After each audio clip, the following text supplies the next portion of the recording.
GDFL match of the day. Bellpost Hill are visiting East Geelong, 5th versus 2nd. There is great excitement. We saw Bellpost Hill win last week. Desperate to play finals. I'll be desperate to confirm that today and get some form.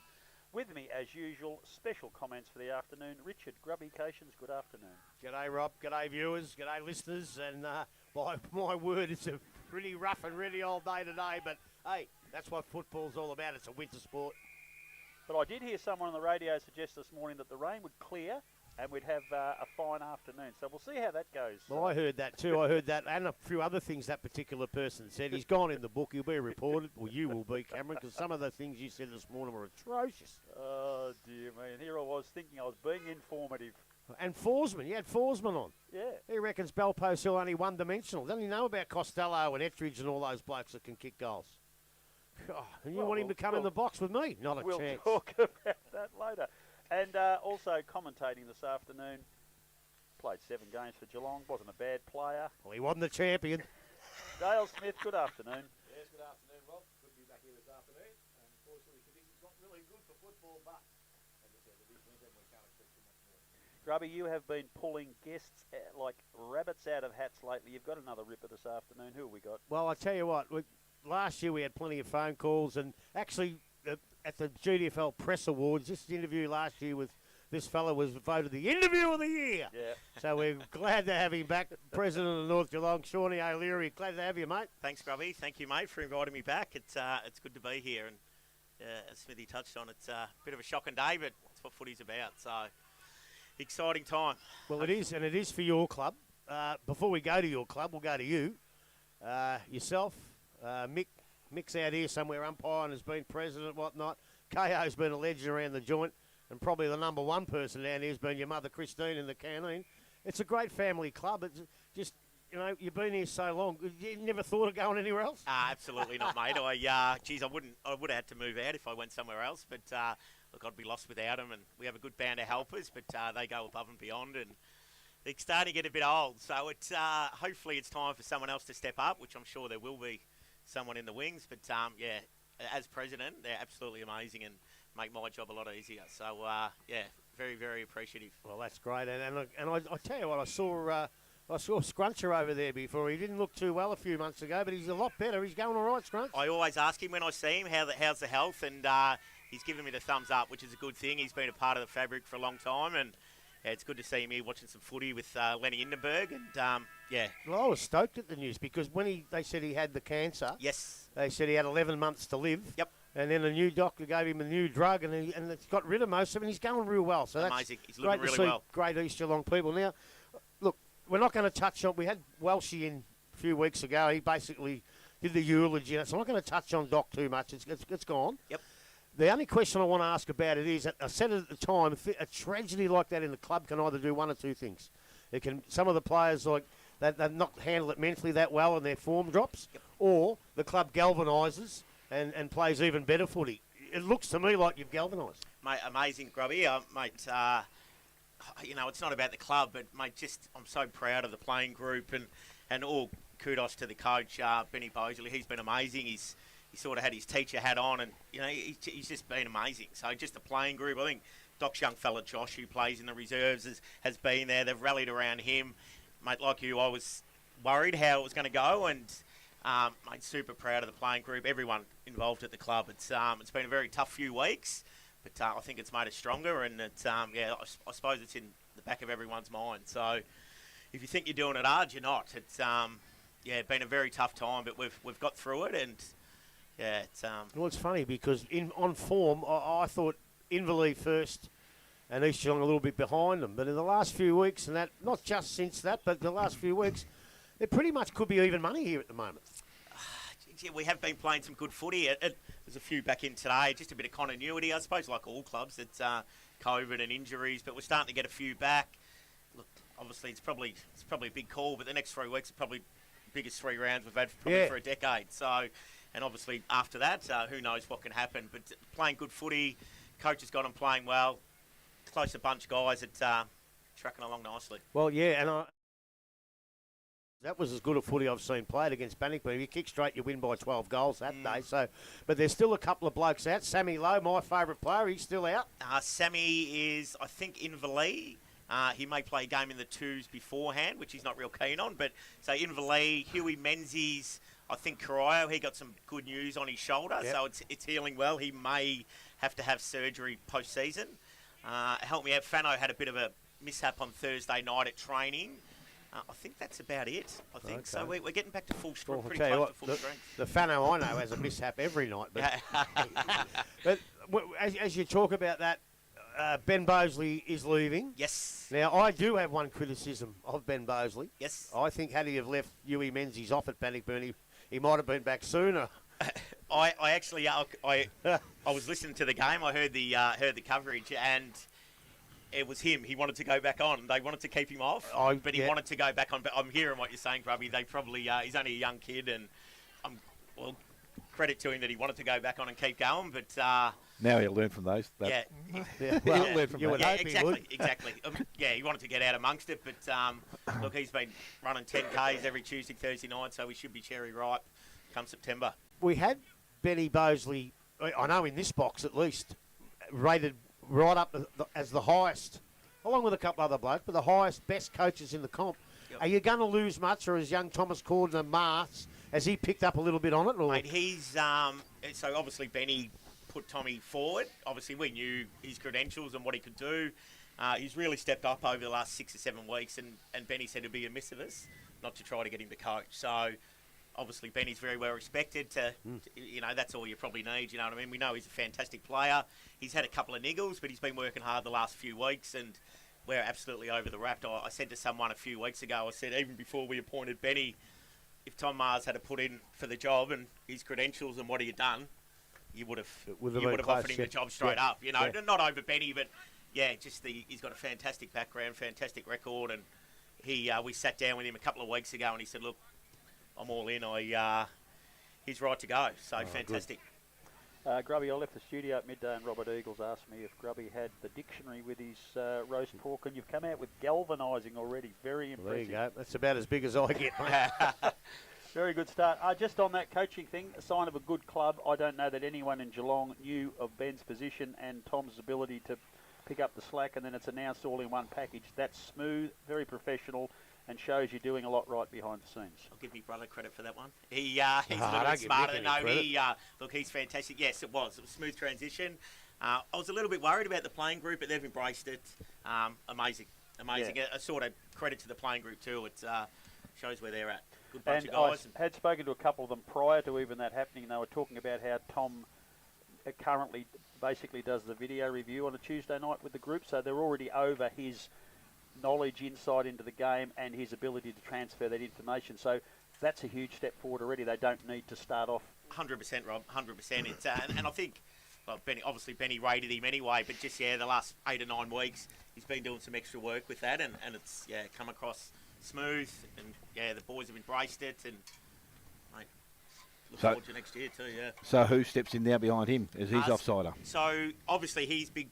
Tommy's big raps for Duncan Miles, who is one of our assistant coaches now. Wayne Tattersall, our other assistant coach, will step down. So where he goes in the way of someone to help him out, in the way of a chairman of selectors or another coach, that'll be up to him and Michael to decide. Look, I know his brother. His name doesn't ring a bell. Tommy's brother, who was coach of South Barwon for a while. I know they'd put in, amateurs were trying to get them a couple of years ago, so that may be an option. But look, we'll leave that up to Tommy and Michael, and I'm sure the right decisions will be made. I know normally netball's banned from being discussed in this box, but we can't not talk about how successful that has been.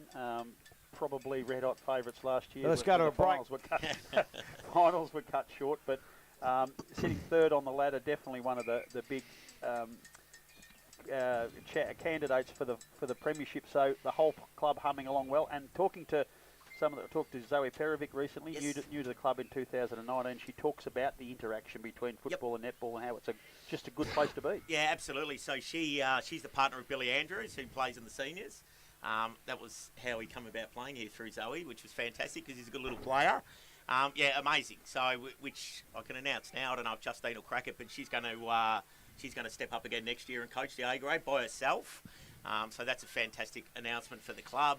They're tracking along very nicely. Same as the senior footy. They need a bit of continuity. They've had a few outs. Yeah. So I suppose the last 3 or 4 rounds, they've got a couple out today. But look, they're a big chance. I know very, you very talk big about, chance. about quality, but Justine, a Margaret Webb medalist herself, still popped into A grade as a fill-in when you were short a couple of weeks ago. Absolutely, yes. Highly Fantastic. respected in the group, so that's good to have that continuity. Absolutely, Rob. Yes, mate, she's fantastic. And obviously, as coach, popular amongst the group and does a fantastic job. Is there a little bit of a danger at the moment of getting ahead of yourselves? I would hope not. Geez, we've played the bridesmaid a lot over the last 15 years, so look, he's pretty level-headed, Benny. I'm sure he's been amongst premierships, and there's a few that have had that. Bloody hard to win. You can probably see that through the last couple of grand finals with Inverleigh and Thompson and Bannockburn and Thompson. At keeping a lid on it, but a long way to go. So hopefully we can get a couple more back from injuries and have a successful September. Before you keep going, Yeah. I just got a message from the great man, Dick Philpott, who's actually got us on his big screen, watching us on his big telly. So to Dick, go ahead, Rob. And hello to Raffy as well, who no doubt will be perched on Dick's lap. I got my train of thought there. You talk about that. The kids. We talked a lot about your junior promotion. Crombie, Menzies, we mentioned before. Mulville have certainly been the 3 that popped up. You've had 3 others. They're obviously toiling away in the seconds and providing that depth. Have they? Are they still stuck to the task? Because sometimes a kid can taste senior footy, get dropped back, and sort of go backwards a bit. Mate, they're going well, which probably some that don't know. Obviously, they're our junior, the boys you read out. And you have a Alex McDonald and a Ryan Bartel, who are first year out of under-19s too, who have come down. Kiowa. So they played senior football up there last year, and they've moved down for uni. They can't get in because of the points. I know we spoke about it last year, but they played last week and got dropped for this week. Look, great kids. Yeah, they obviously the 2s are going well, but mate, it's something I'm very, very proud of. The 4 guys you read out: Crombie, Austin, Menzies. I think a couple of Ben Mulvales played a few games. There's another young kid, Jospovic. Willie Giuseppovic, so he's my nephew. He's my nephew, Will. He played a couple of games early, so he's been running around in the ruck today. Look, future's bright. It's fantastic. Another one I didn't mention, Rob, was Sam King, he's playing today, number 6. He come from St. Joey's. He's been up and down with the points. He's fantastic. He probably won't suit it. He uses the footy so well, only tiny, but I think he's starting on the bench today, but he's been amazing for us, just a bit of leg speed. And lucky to have him over. So, well, I tell you what, you're right when you say that your brother Mick's been good for you. Yep. Because he's just given 3 tremendously bad decisions out here. That'd be 4 East Geelong. 4 East Geelong. He copped some grief off him. I can imagine. He reckons he just lets it go, which is probably a good thing. But yeah. I think for those, obviously just a second score. It's 63-2. East Geelong are leading Bellpost in with 5 minutes into the last quarter. Yeah. Look, the big question I think has to be asked, and I think you're a little bit fortunate that you have got a reasonably big size ground, but as much as I love playing and going to the finals at St Albans, a lot of sides have to change their game plan because of the size of the ground. You know, some of the small grounds, you play a certain game and it just doesn't work on St Albans. So, obviously, as Ben and Tommy and all the boys, the coaching staff, have they developed a game that you think will be successful on that big St Albans ground? Obviously, we play a lot of possession footy. Obviously, more space at St Albans. I suppose I spoke about it with Andrew H. in the press. It's a bit harder at St Albans. Obviously, some more room. But look, if we stick to what we've done all season, possession footy, I think we'll be right. We've got leg speed. We don't carry many big bodies, which sort of helps at St Albans. But look, signing time's ahead, Smithy. I don't know what you think of it. It's a big ground, but there's plenty of space. But you get someone like a Huey Menzies working up and back into space. Well, so that's when you go back in time. Yep. Ryan Kloss was a bloke, and the 100%. other bloke, the other bloke, the blonde-headed bloke, tall, used to a bit laconic. He was good footballer. Played the wing, sometimes half forward. Can't think of his name. I'd have to go back to my record books now and have a look. You know him once you. Not Paddy Hoey. No. I know who you mean. Tall wing, a tall blonde-headed bloke. I know who you No, mean. I've gone blank. What are you no. thinking about? Hey, Fano, say hello to Dick Philpott. Hey, Fano, how are you, mate? He's on the tally watching. How you going, Dick? He gets good, Noel. Thank you, Dale.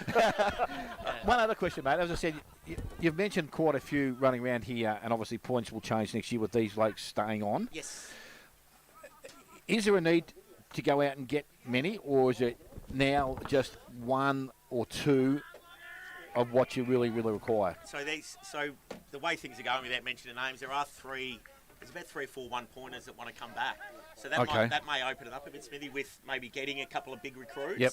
But look, it just, the depth, and I think in our competition, I've said it before, if you've got the depth, you're going to go well. So there may be the option there with a few one-pointers, and as you said, all these young kids, hopefully they hang around. They're at uni for a few years. Yep. Mate, holds us in good stead. So Absolutely. those are the blokes you mentioned with the group. Are they originally from here, or are they kids from the club already? You spoke about. No, or are they... so Ben Crombie, Hugh Yep. Menzies, Will Oh, yep, Giuseppe, yep, so yep. your Okay, Ryan yep, Bartel, yep. Ryan Bartel and Alex McDonald have come down through uni. Yep. So excuse me. So they're 3-pointers. So they obviously, points will come off, and Yes. hopefully they've enjoyed their time here and they want to hang around. Yeah. You know? Yep. So Okay. This competition's got an extremely good track record. Doing what I do with the record interviewing players of the week, the number of them that come from country Victoria to the GDFL and stick around for long periods of time is really, really high. 100%. So if you can create an environment that matches where they've come from and they're happy, they'll hang around. So, mate, our motto, which may sound a bit corny, but we call it a country club in the city.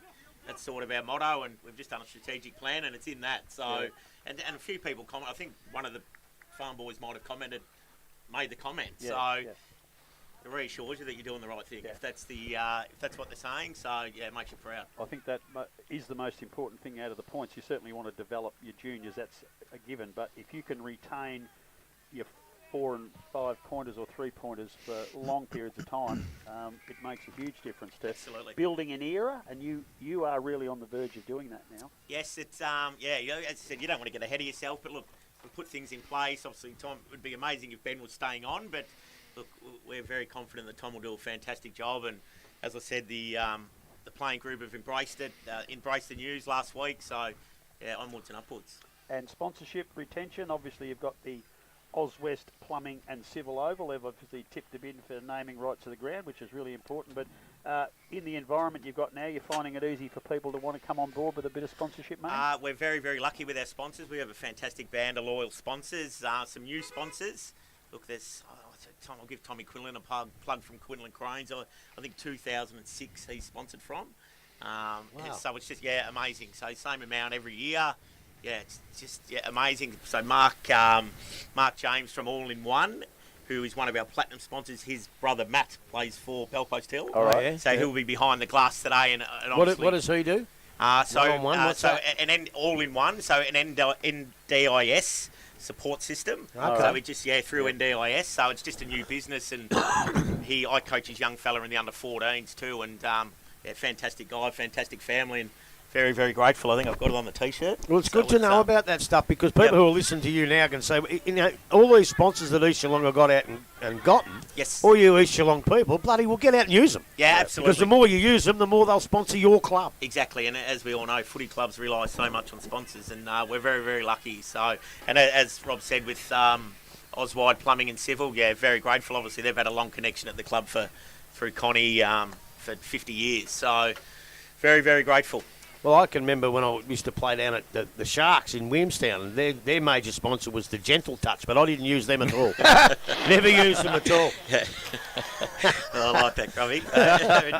We won't go any further with that one. After 9:30 we'll go on with that one. Oh, goodness gracious. I tell you what, it was the ruination of the club. People just said, we're not going there, and the club stopped. That just ruined them. They had plenty of money and nobody there. So they didn't go there for their massage after Thursday night training to freshen them up. No. No one could get in, Grubby. You cooked it out. Hey?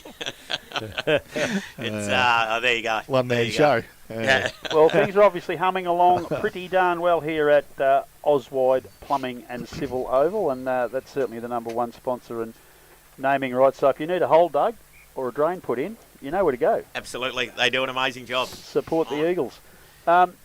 So things are looking good. We might just about wind it up there, because Grubby wants to get his teeth into the other 5 games in the round as well. We are getting we're getting at the pointy end of the year. It is very exciting, and we will look in depth afterwards. But Sean, thank you very much. We'll see you at half time, no doubt, for some more pearls of wisdom and some red hot sausage rolls to warm our tummies, because it's going to be cold by then, Grubby. Well, if it's raining, we might get you to bring some over. I'll send someone over. I'll send Mum over. You can get her on the radio. She'll. What a Rain will be lovely gone lady by she then. is. She too. is. Yeah, my word, she is. Sean, thank you very much for your time. We'll go back to you in the studio, Alan, to clear a few sponsorship announcements. You're listening to GDFL Pulse Radio, the home of local football. Thanks, Shawnee. Cheers, boys. Thank you.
We'll do it later.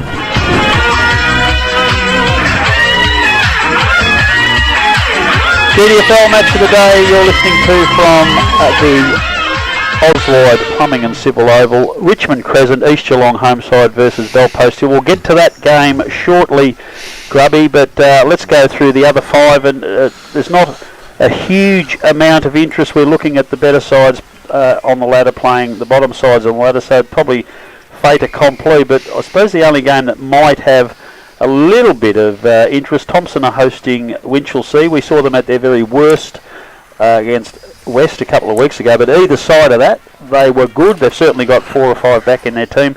Thompson desperately needed and needs some percentage boost. 5 of their better players out. Some might be back today. Winch, any chance? Well, yeah, it's very hard to work it out now because of the conditions. Who are the conditions suit? I think I've got my theory on this game, but on that game, I'm not quite sure. I think Thompson are a lot stronger. You know, it has to suit them a little bit. It's at Thompson.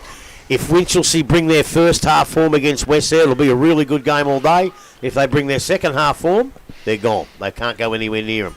I thought Thompson probably played well enough to win last week, and they were unlucky not to win up at Belpost Hill, and it's always hard to win there. So on form, and the fact that if they do drop it, it's the end for them, because I still think they're a chance to make the finals if anything goes wrong with Belpost, and they've both got tough runs. So, yeah, they're a chance winch, but I have to stick with the Tommy Tigers and pick them to win. What do you reckon, Dale? Yeah, well, Jackson McLeod, does he come back in? Yes, I think he does. Freeman, he would be back in. So there's a couple Jack of Sammy Jacker. So there's three. And we know Brent McLeod's not going to play until either the first week of the finals, if that's where they can get themselves to. But yeah, look, with those three guys back in, I think at home they will win the game of footy, which, as I said, for me, have been a little bit disappointing. That second half, I suppose, we're all entitled to play a bad game of football, and that hopefully was at their worst for the year, because up until that stage, while they hadn't had full numbers, they've been competitive and going about things pretty nicely, I thought. So they'll need to bring their very best out there at Thompson this afternoon, but Thompson will win the game, and I reckon probably best with these conditions, probably a couple of goal margin, I reckon. Yeah. Bannockburn are locked in a real battle with Geelong West for a double chance, and percentage will be a huge part of that. They're playing Anarchy today, and they would have talked about Thursday night being a chance to stay really focused, keep committed and work on that. But, of course, the weather conditions aren't really helpful for that sort of thing. Should still win comfortably, but maybe not by as much as we thought earlier. Or maybe. Because they would have really stressed. If they finish on the same points as West at the end, they need their percentage to be better. Unfortunately, yeah, it's bad conditions, but Anarchy are really struggling. They were competitive for a long, long time, but they've probably stopped being competitive in the last couple of weeks. And I think wet or dry, Bannockburn will win, and they need that big margin, and I think they'll get a bigger margin than you think.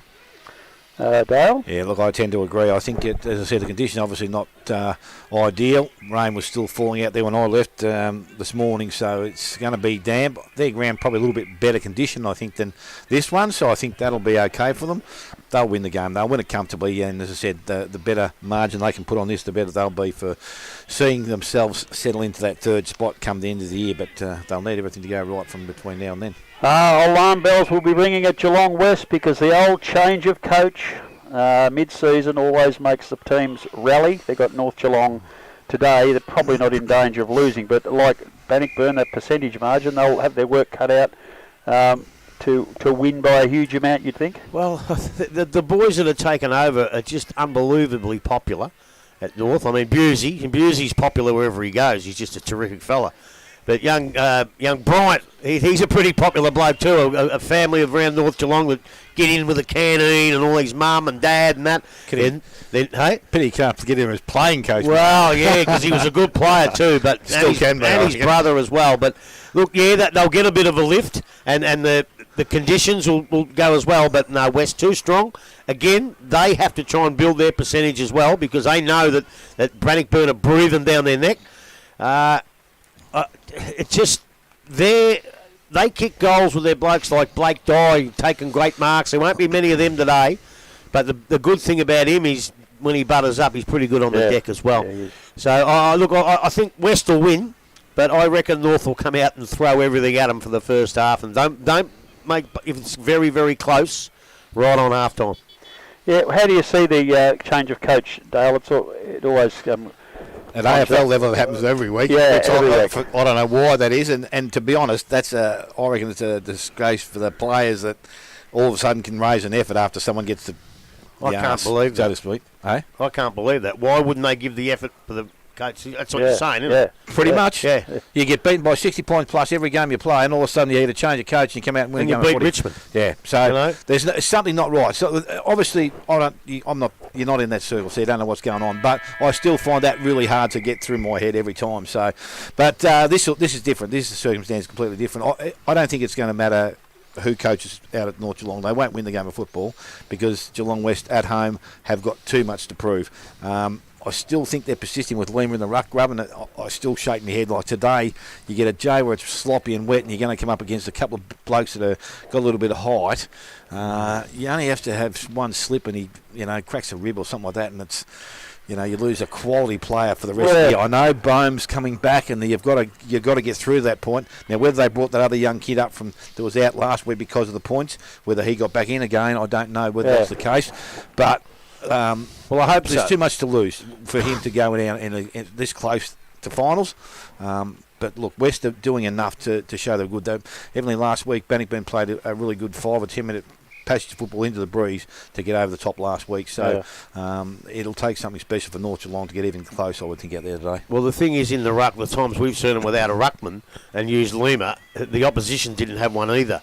But North Geelong's ruckman, young Davis, he's a big kid and he's getting better and better every week. So there's no way I don't think Michael Lima can do what he did in the ruck against Winch. He can't do that against Davis here today. Yeah, calculated risk that day, but you wouldn't too big a risk against Davis. I think so. Yeah. He's too good a player.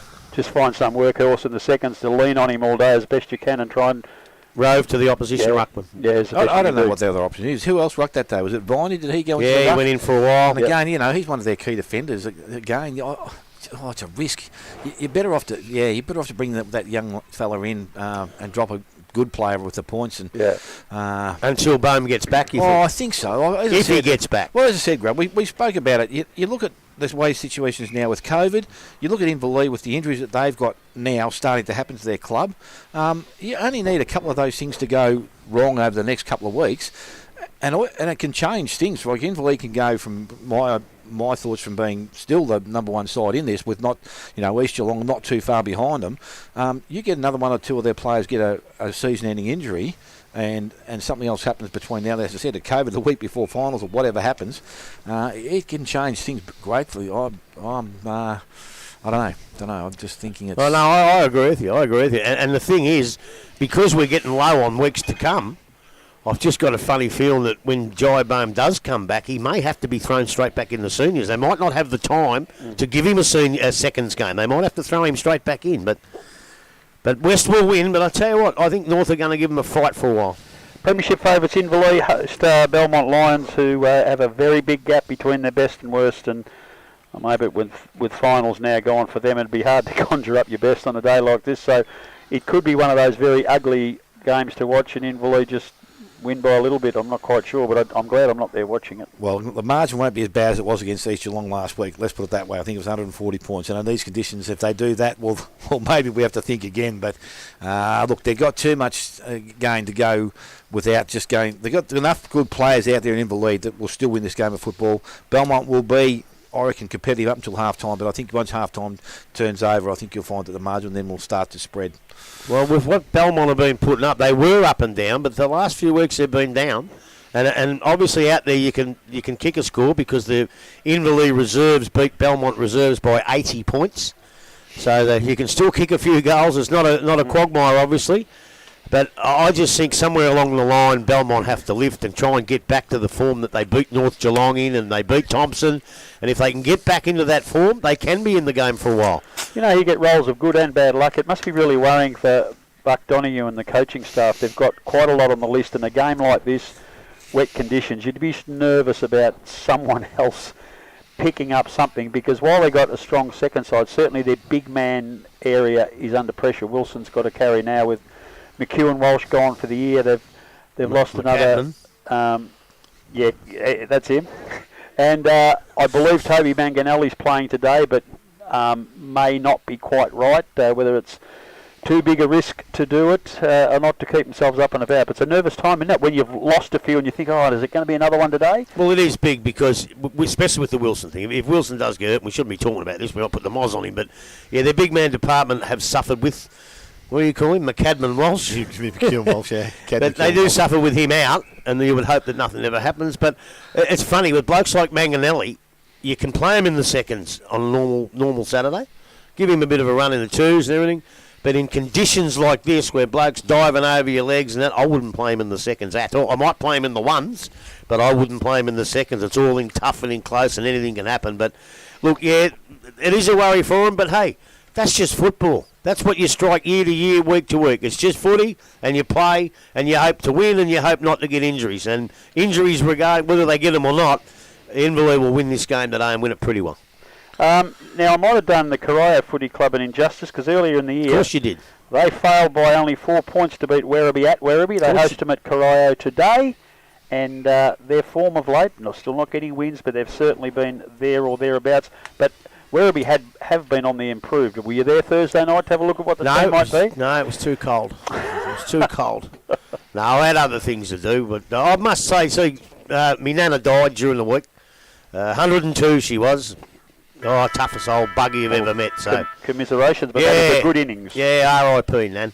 But yeah, I didn't go over. But they are getting players back. I can tell you now, if the side that played at Werribee against Corio at Werribee, that won by 4 points, if that was the same side today, Corio win.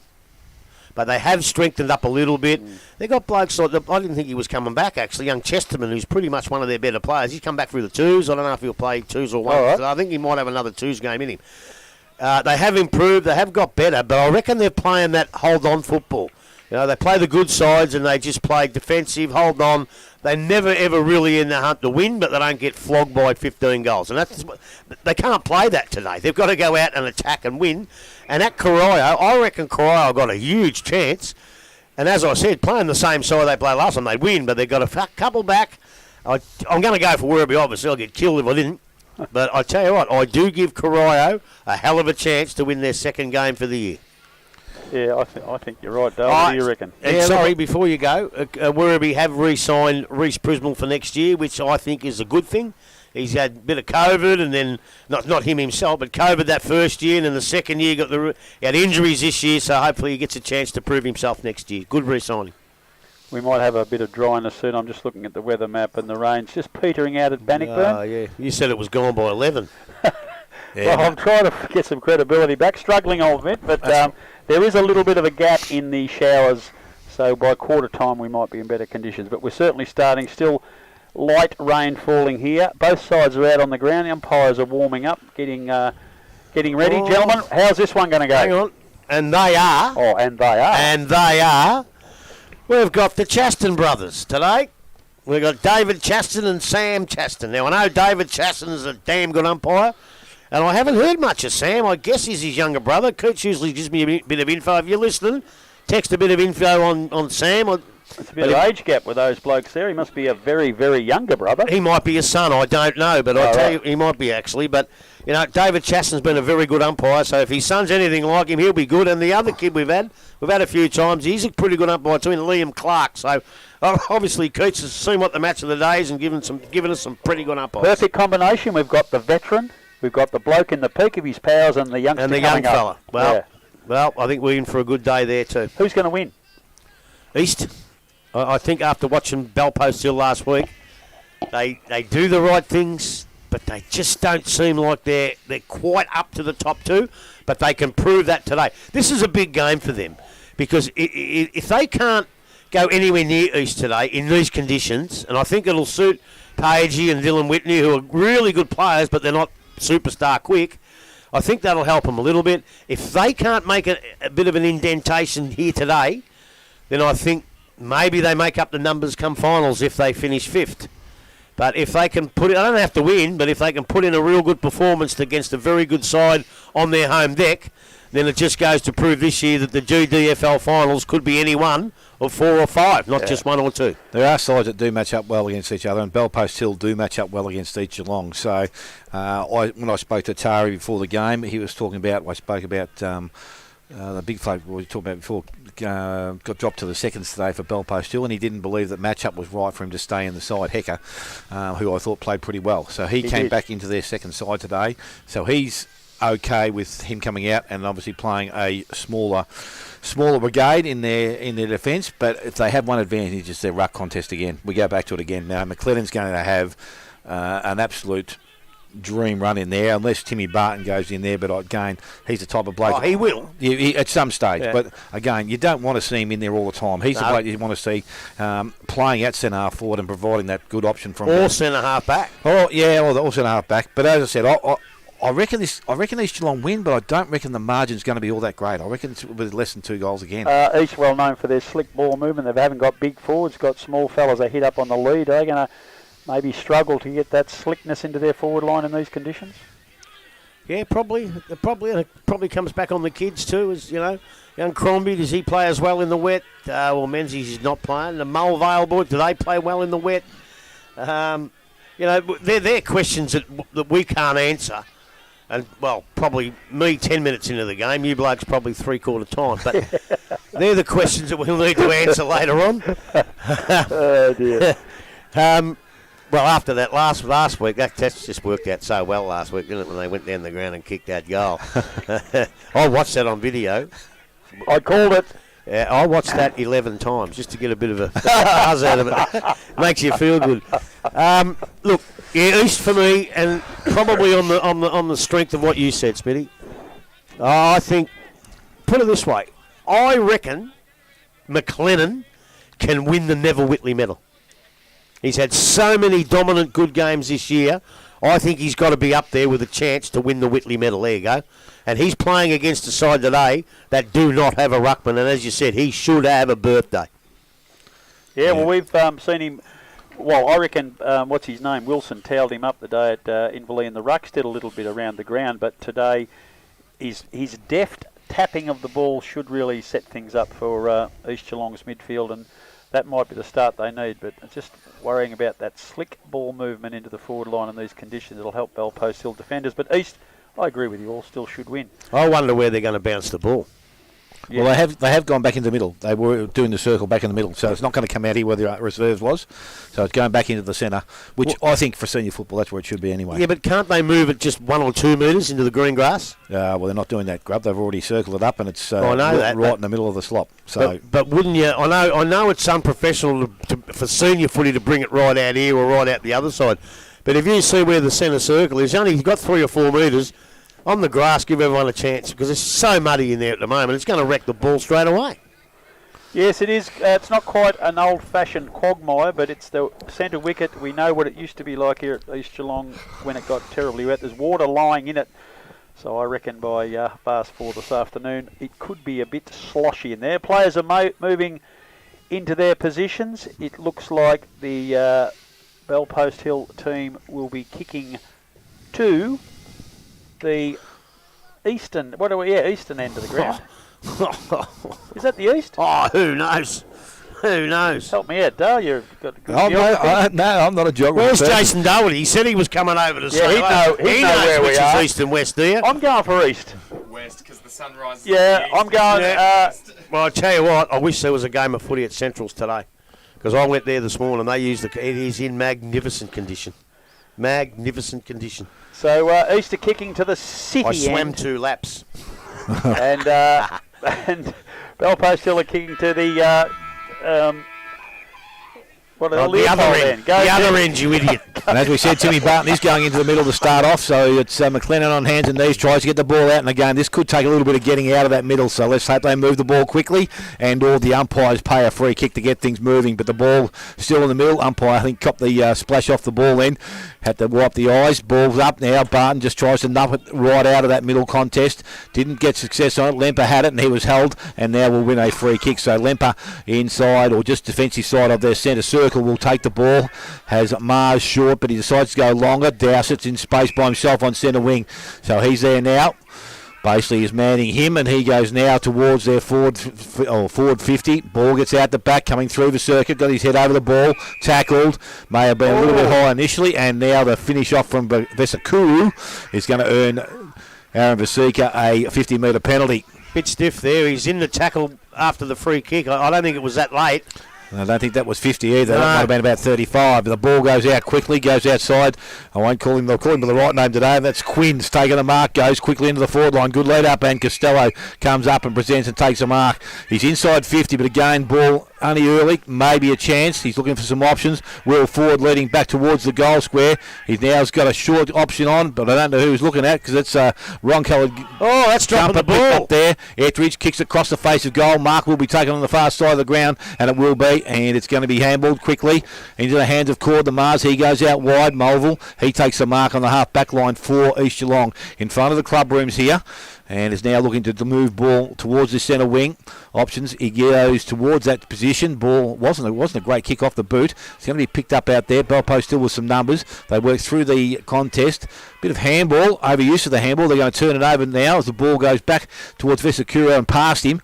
Again, there's no clear disposal coming out of it, but now he had one. A kick goes forward into the half-forward line. McNamara goes back. Ball is left for Flacavento. He got the handball away, and they use the ball pretty well through the half-back line. Ends up in the hands of McNamara once again. Back further, and again, they muck around with it. They go back in towards centre half-back position. Barton, clean, pick up, and he looks to go to the clubroom side. Changes his mind now. Had some options. He's going to get rid of the ball quickly. Yep. He's gone too far. 1 or 2 steps, just that too far, and he will now see the ball turn over. So it's Lemper. He gets the handball received, goes in long to the forward line. Good ball from behind again by McNamara. Ball comes out. It's going to be picked up out there by Oslins. Goes back towards the goal square. The kick didn't have the weight on it, and the mark has been taken out there by Baseley, and he transfers play to the far side of the ground. Back pocket, I reckon that may be Quinn. Or Staggard, maybe. I reckon it is out there. So he brings the ball back in. I'm not too sure. Was it 33 or 18? No, it's 18. I think You're it's right. There was Quinn. You're right there. Yep. So Collins, I think it was. Yeah. He got a long kick from up north there, but the ball comes back in, and it's Vesicuro has taken the mark on the half-forward line. He's going to go move the ball quickly, has a leading option, kick out in front, but the ball spoiled from behind. Ball comes to ground, coming through. Harmer's back in the side, tried to pick it up, couldn't do so. He's got support though, and they run the ball. That kick wasn't all that great either. It's been turned over once again, and it's going to go back in quickly towards Dowsett at centre half forward. Oh. I reckon he threw that out. No, one umpire was standing right there, the other one saw it. Thank God, because that was very quick hands. Well, he had actually the control of the play, so that's very good decision making. So we've gone 3.5 minutes, and the both sides are yet to score.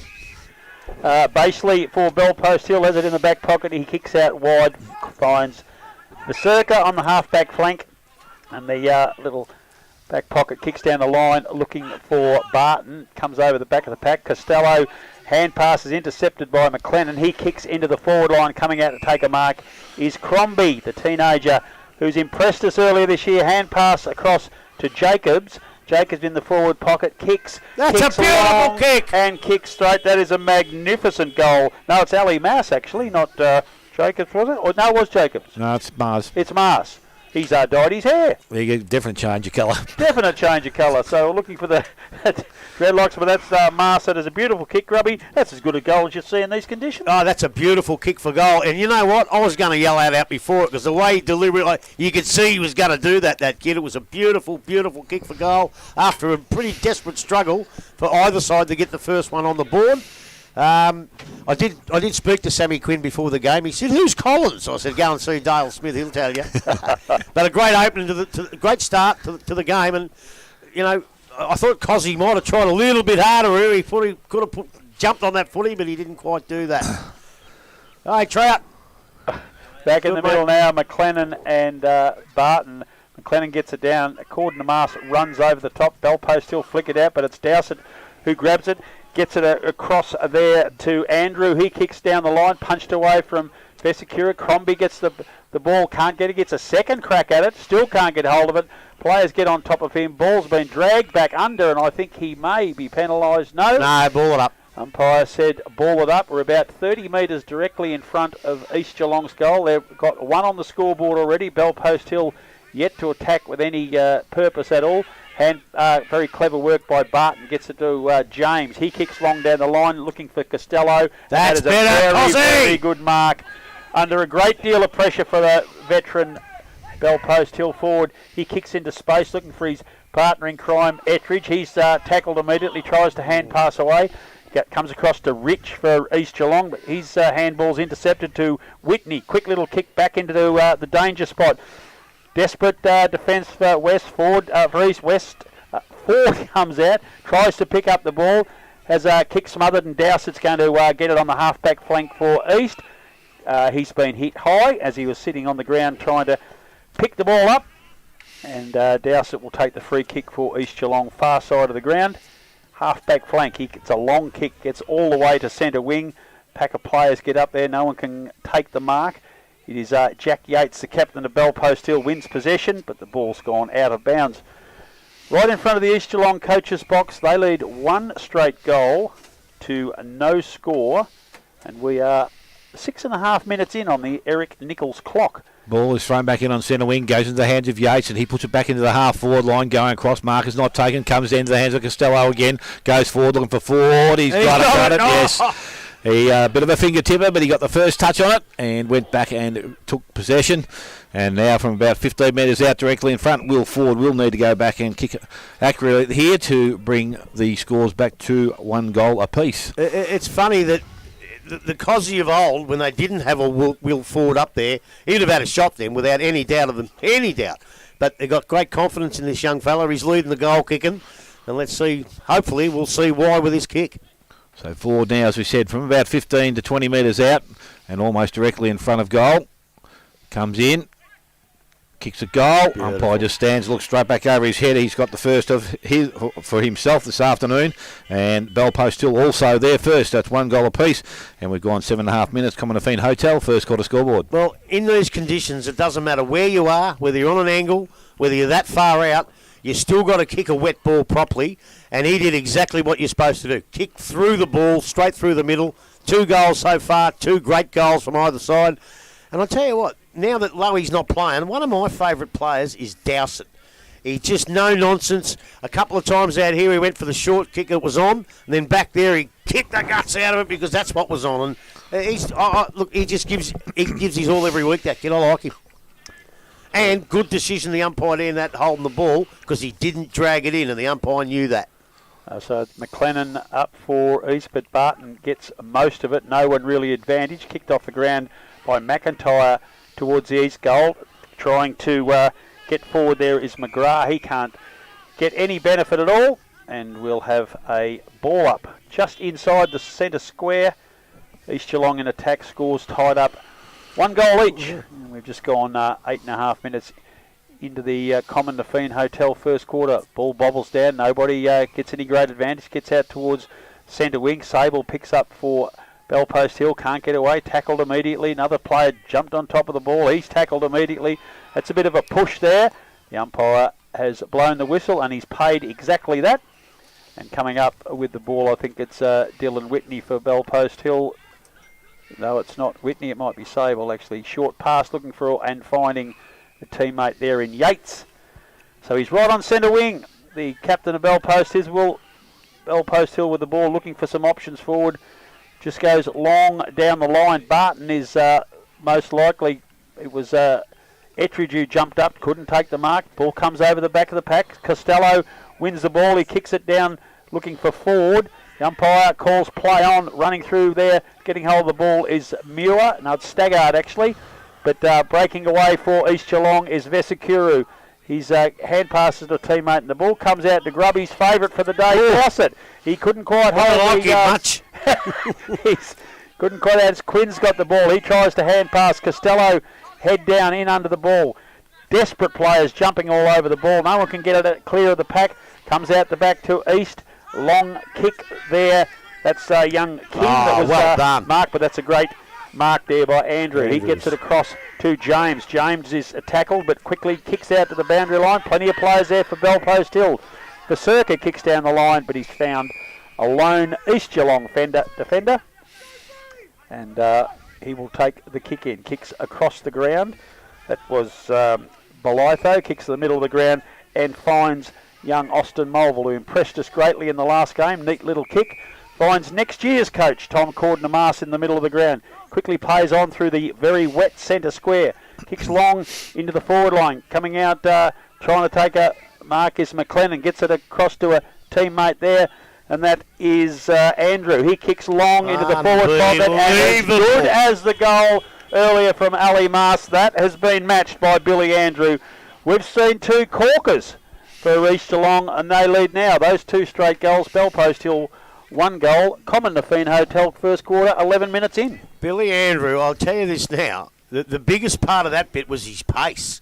He grabbed the footy and ran, and no one got within 15 metres of him. So even though he was on the boundary line in the wet, he still had time to steady. After the young fella Mars kicked that first goal, I was almost going to say you won't see a better goal for a long, long time. Well, guess what? We've seen one better in the next 5 minutes because that was a miraculous goal. Pat yourself on the back, Billy Andrew. That was beautiful football. That was above GDFL standard. And so was the first one. And I tell you what, the standard here, even in these conditions, and even though the scores aren't high yet, It is a high-standard game of football. Two very good sides. Now, I think if they can both keep the ball out of that middle circle, it'll be okay, Yep. Grub. So the ball thrown up. Man doing the ruck work now, but over the top, McLennan once again picked up out there. James got through the contest. He actually got the handball away. Didn't. Now there's a free kick A being sling given. tackle behind play to James, I So think. after he got rid of the ball, you're right, Yep. Grub. So it's going to go back to James. Well, it should go down crowned if it was afterwards, I would have thought, but he's played sling tackle anyway. So James now, just defensive side of the centre circle, will kick the ball and he'll go towards centre half forward. Whitney's going to be the target. He makes the contest. Ball comes to ground. It picked up out there. Picked up was Andrew that came through. He was tackled very quickly, and now the umpire says, I don't know whether he had much No, prior I think he got opportunity. that wrong, the ump. I think he got it wrong, but anyway. So the handball moves quickly to Whitney, and he goes into the forward line, forward out in the lead. Should have held on to that one, but it's picked up out there. McLennan got the handball away, and they run from defence. That's Drew Monaghan. Monaghan goes out wide. Good kick. Mark will be taken out there, and it's by Carter. So Carter, his kick not so good. Goes around the boundary line, picked up by Baseley. He looks back to the half-forward line and beyond. Coming across, Jacobs got hand on ball. McLennan, he's tackled. How will the umpire see it? Was there a realistic attempt? Oh, he played on the ball. I don't think he had any prior opportunity at all. Don't know whether it was too much of a trying to come out of there either, Grub, though. It doesn't matter. I know that. That doesn't matter. The rule is you have to have prior opportunity, and I don't think he did. Yeah, I think Dale was right. I reckon his effort didn't convince the umpire. Yeah, but that doesn't matter. When you're punching the ball like that, that is a show of effort. If you just hold on to it, you haven't made any attempt. That is a show of an attempt, and 99% of the time, they don't pay holding the ball, but he did, so fair enough. Post still with an opportunity here to level things up once again, and that's what they'll do. So the goal has been kicked. Was it Joel Page who kicked that? Kerrin. Kerrin's, was it? Yep. Well, Kerrin's, and he's got his first of the afternoon, and that will level things up. Both sides are 2 goals apiece. Well, again, it was a good kick because I just go back to the free kick in the middle of the ground there. Normally, James would load up and kick it a lot further than he did. But it came straight out of the mud. It was heavy. And even James couldn't kick it a long way. So, as the game gets further on, it's going to be so much harder to kick goals. So we're seeing GDFL footy at a premium right now. Back in the middle of the ground, McLennan again, man up against him this time while Barton has a bit of a spell. But he was very effective last week resting. Very nice work there, McLennan. Bell Post Hill had first touch, but pinched by McIntyre. He kicks forward for East, punched away there from the leading McGrath. Comes back to McIntyre, makes a nice little dodge and kicks low into the forward line, looking for Watson Searle, but it's punched away from him over the boundary line.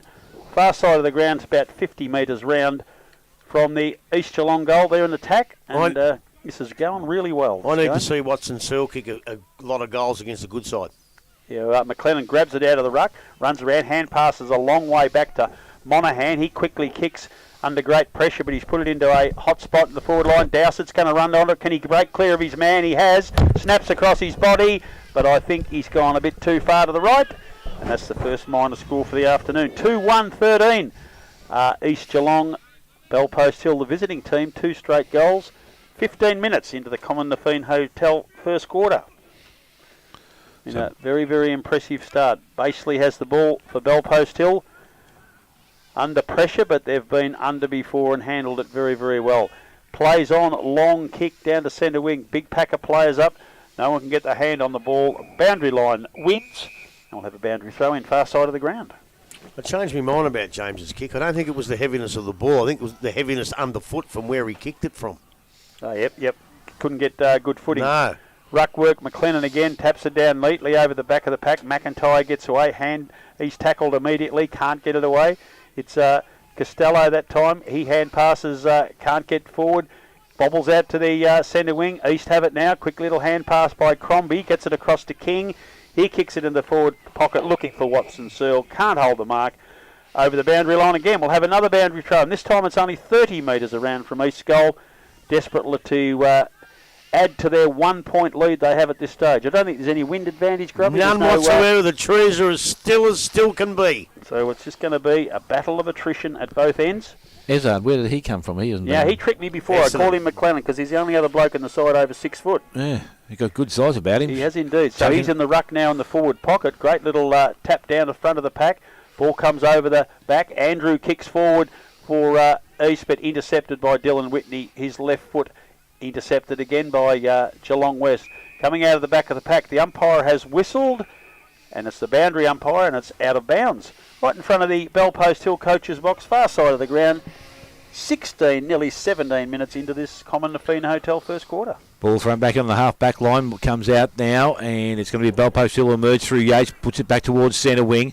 Coming up, Kerins at first at it, couldn't pick the ball up. Ball now is in the hands of King, who was tackled high, I would thought. Yes, it was, and he's going to win a free kick. So had a number of possessions, young Sam King, and he's going to transfer play back to the clubroom side, but actually it's going to be Crombie that comes up now, takes the mark. He's in between centre wing and half forward. Now goes longer into the pocket. Obviously, Ezard, the target ball, will get through the contest and over the boundary line, so we'll have a throw to take place about 20 around from the behind post. East Geelong back in attack, and with a 1 point margin at this stage of the day. So again, Ezard doing, Barton's gone back into the ruck. With that, man goes and spends some time at centre half forward. So ball thrown back in now. Both Barton, bit of strength, pushes Ezard out of the contest. And I don't see too much wrong with that. That's just a bit of strength, isn't it? Or not? No comment? No, I didn't see it either, Dale. Sorry, I was just I saw it. The grounds. I had the binoculars on it. It wasn't in the back. It was just a push in the side, and he just, with strength, pushed him away from the contest. So I'm not commenting on it. Right, that was a shocker. Ezard now with an opportunity to kick his first. He's got the Dennis Lilly run up. He's gone back a long, long way. Comes in. Kicks the ball, and it is offline. He has a minor score. And it moves east now to 2-2. Bellpost still on 2 straight goals. 18.5 gone. First quarter. Common Nafeen Hotel first quarter scoreboard. And basically playing a defensive role. Has gone back, and he'll do the kicking in again. So he goes clubroom side, and he goes out long. Ball, it's the half-back line. Again, not picked up cleanly with a number of players around the contest. I think that might be Yates over the top of it. Ball's definitely not coming out of there, so the umpires come in and will take possession of the ball. So just beyond centre wing, Bellpost still defending still. Barton doing the ruck work. Ball comes out towards James. Tried to give the handball out, but Rich got a hand in there, turned the ball over. The ball goes back into their half-forward line. East Geelong, we're talking, and Vesakuru will see the ball over the boundary line, half-forward line. You happy with the footy gods intervening there before, Grubby? Yep. Yeah, a point was a good result, I think. It wasn't a good free kick. And Rob Cameron's weather predictions finally come good. Yeah, rain stopped. Told you it would. Picked up there, good handball. Ball picked up then by Andrew. Goes back towards the goal square. Marcus not taken out there. Handball was on hands and knees. Was McNamara. Kicked off the ground once, but missed, and it was forced through. And it was Caleb Basley that pushed the ball through for East Geelong. So they move now to 2-3. Bellpost Hill are 2 straight goals. This time James is down there. He's going to do the kicking in. Now let's see how far he kicks it without burning in the mud. Yes. He's still drying the ball up. He wants a dry ball to use. Because Basley kicked it 55 a minute ago. Yep. So he's going to play on. He's going to go to the same side, clubroom side of the ground, but about the same distance they've got. The ball gets to the contest, out the back. Ball, it's not picked up cleanly again. East Geelong through the contest. Unfortunately, it won't come out the other side. And the tackler was staggered. Ball back to the umpire. So we just got a ball thrown up now. McLennan up over the top. Ball comes out of the contest. Again, Yates picks it up.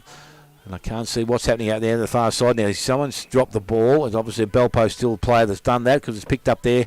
And the free kick went to McIntyre. He delivers the ball inside. I think this is Belay, though, that's pushed up from defence. He's going to go long, looking towards Ezard once again. No, it's not. It's going to be beautiful kick. Helmore. No, McGrath. Sorry, McGrath it is.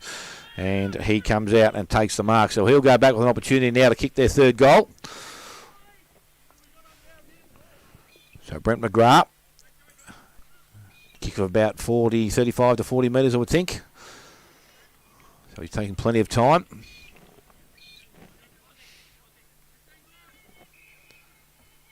Steps in now and he's on his approach to goal. Now, I don't know why the umpires stand behind here. I know they've got to watch the players move off the mark. That's a good kick off the boot, and it has gone straight through the middle. So Brent McGrath's got his first of the afternoon, and the third now for East Geelong. They are 3-3, and they lead Bellpost Hill on 2 straight goals. But Common Nafeen Hotel, first quarter scoreboard. What do you reckon, Grubby? Oh, he's not there. Well, I reckon we know where you need to be to kick goals. That's 3 from This side of the ground. Similar neck of the woods. Yeah.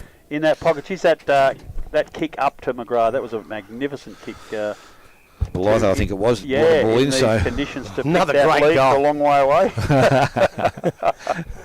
Was a great goal from that hot pocket, we'll call it now. All 3 of East goals from that hot pocket at the city end. And we're back in the middle now. The ball, the players are all ready, but the ball has finally arrived. Umpire has it, and he'll run into this very wet middle, and we'll start again. McLennan and Barton's back in the ruck for Bellpost Hill. There are a couple of goals, 1 goal, 1 behind now, 8 points behind at the moment. It's Barton, but McLennan gets it around, not too far. Comes out into the mud, players jumping all over it. Sable was first in. No, it's going the other way. McLennan's going to take the free kick for a trip. No, I think it was below the knees he indicated. Yeah, he did. Oh, right, so it was against Sable. He's kicked long, punched away from a Bellpost Hill player by a Bellpost Hill player. So the ball comes out to East Geelong. Watson Searle in the pocket. He has a crack from the other pocket, but that's a neat little defensive. No, he hasn't been paid. Vesicuro picks up the crumb. Crombie gets another crack at it, not going out of there. The umpire has blown the whistle. We'll have a ball up right at the end of the 10-metre square. East in attack, currently leading 21-12. And we're 23 minutes into the Common Nafine Hotel first quarter. Barton punches the ball clear, gets it across to Quinn. Quinn across to Flacavento. He kicks down the line looking for a teammate, but the ball's gone over the boundary line. And we'll have a throw in on the far side of the ground. This shouldn't be a very long quarter. There hasn't been a lot of action to gobble up time.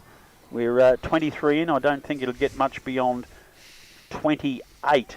Comes out at the back of the pack as trying to get the ball away for East. There's McLennan, but Barton jumps on it. We'll have a secondary ball up right where that boundary throw-in landed. Rain's back. And the rain is back. The weather forecaster has erred a little bit again. Well done, Jane Bum. McLennan neatly down to a teammate. He's tackled immediately. Ball not going anywhere. Comes out the back of the pack to Andrew, but he runs the ball over the line. We'll have another throw-in. I think we're going to see a lot of this afternoon. Unfortunately, the conditions are not going to get too much better than this all day, sadly. Well, not unfortunately, because it's a winter sport. Good winter football. I love it. They've been instructed. I reckon they should transfer the play to this side of the ground because that's where the goals are being kicked from. Ball is picked up. The ends up there. And it's going to be a Bellpost still through James. It's going to kick the ball from defensive side of centre wing. Goes looking into their half-forward line. Mark not taken. Good spoil out there. I think that... I'm not too sure that was it. Scott made the spoil, but it's good work, and it's enabled to push the ball over the boundary line, and we're going to have a throw-in to take place on that far side of the ground. Bellpost still marginally at their attacking end of the ground. It picks up again. James, he was tackled. Thought the first tackle may have been a bit high. Barton, he couldn't pick the ball up. McLennan's over the top of the ball now. The ball is pushed through the contest. Coming out, Costello is there. Did nicely, fed the ball back, was able to get the ball away, and that was through Whitney into their half-forward line, goes towards forward, trying to get the handball outside, did so, I think, nicely. Player was tackled out there, and again, the umpire comes in very quickly, and there will be a ball up to take place right in front of the club rooms here at East Geelong. I think from now on we'll get the weather from Sir Robert Eagles. He gets it right. He doesn't get it wrong, he doesn't. Ask Spider Brady, he'll tell you. He's all over it. So the ball's been thrown in. Coming through there for East Geelong, Cordner Mars. He kicks down the line. Watson Searle is going to get a fortuitous little stumble by his teammate. He has got the ball, but he's been caught. He gets it back to Crombie. He kicks down into the pocket, looking for the big fellow in Izard, but it beats him over the boundary line. We'll have a throw in far forward pocket. We're 26 minutes into this Common Nafine Hotel first quarter. Very similar score at Geelong West, the home side. Have kicked 3-2, North Geelong 2 straight goals, and it's 3-3 to 2 straight goals here at the East Geelong ground, the Oswide Plumbing and Civil Oval. Ball's thrown up. Izard saw it over the line. He was the first one to touch it afterwards. Gets it down towards Crombie. He picks it up, but can't get away from the pack. Tackled immediately. Izard's in there to offer help, but it's not going anywhere. I think we can't be too far away from the quarter-time siren here.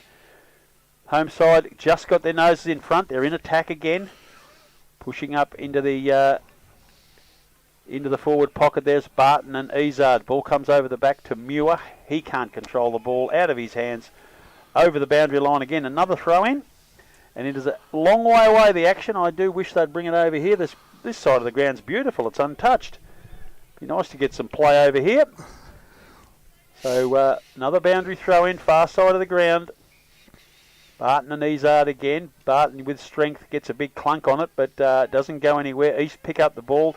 Head down, tackle, going nowhere, over the boundary line again. This is getting a bit monotonous. Dale, see if you can get it out of there. Yes, it's take a little bit, Rob, to get the ball moving. As I said, we expect this with the conditions. Player down at the moment. Not looking well at all. So just waiting now for player to... He's on his haunches, so he's not... He's to his feet now, is he? Yep. And look, they have to stop the play there because it's right where the play's going to be. So I've got no problems with that. But once they get him out of the area, away you go. But a good umpire in that time. They just, well, they had no choice. He was too close to where the play was going to be. Is it Gordon Mars? No, I'm not too sure who it is. Could be. Yeah, I think it is. Right, players about to restart now, and as I said, the ball is thrown back in. Barton front position, ball comes out the back, and it's coming through Belpost Hill, just actually pushing the ball along the ground. That's a nice clean pickup out on the far side of the ground. Good strong work, both players from both sides, and the ball now is going to be brought back in right in front of the club rooms. Sorry, the Belpost Hill box over the far side of the ground. Most definitely Thomas Cordner-Mars. Is it? Yep. So the ball now thrown back in again. This time ball from the contest. Good clean pick up out of there was Whitney. Whitney gives the handball away. Goes back into the middle. That's probably not where the ball needs to be. There's an infringement there, Page. Actually, I thought I heard the whistle, but maybe it wasn't. It must be the netball. Netball whistle again. So the ball's now in that muddy centre. Jack Yates stands with it in his hands. He can't get the ball out. Now he's being paid a free kick against him. I didn't actually think he had the ball in the end, but it's going to go to McIntyre. Should have for that previous one. That was a definite free kick to Belpost Hill. McIntyre now is asked to call the play on by the umpire. He goes back to that far side of the ground, to the half-forward line. Marcus not taken out there, and it was by McGrath. Ball comes to ground. Players sit over the top of the ball, and the umpire circles, but says this time no prior opportunity, and Andrews was that player. Well, actually wasn't no prior opportunity. He deemed that the Belpost Hill player did not drag it in. Well, he actually did, but then he stood up. Good move. So the ball in the ruck contest again comes out, picked up there. Whitney out of the contest, goes in the hands there of Muir.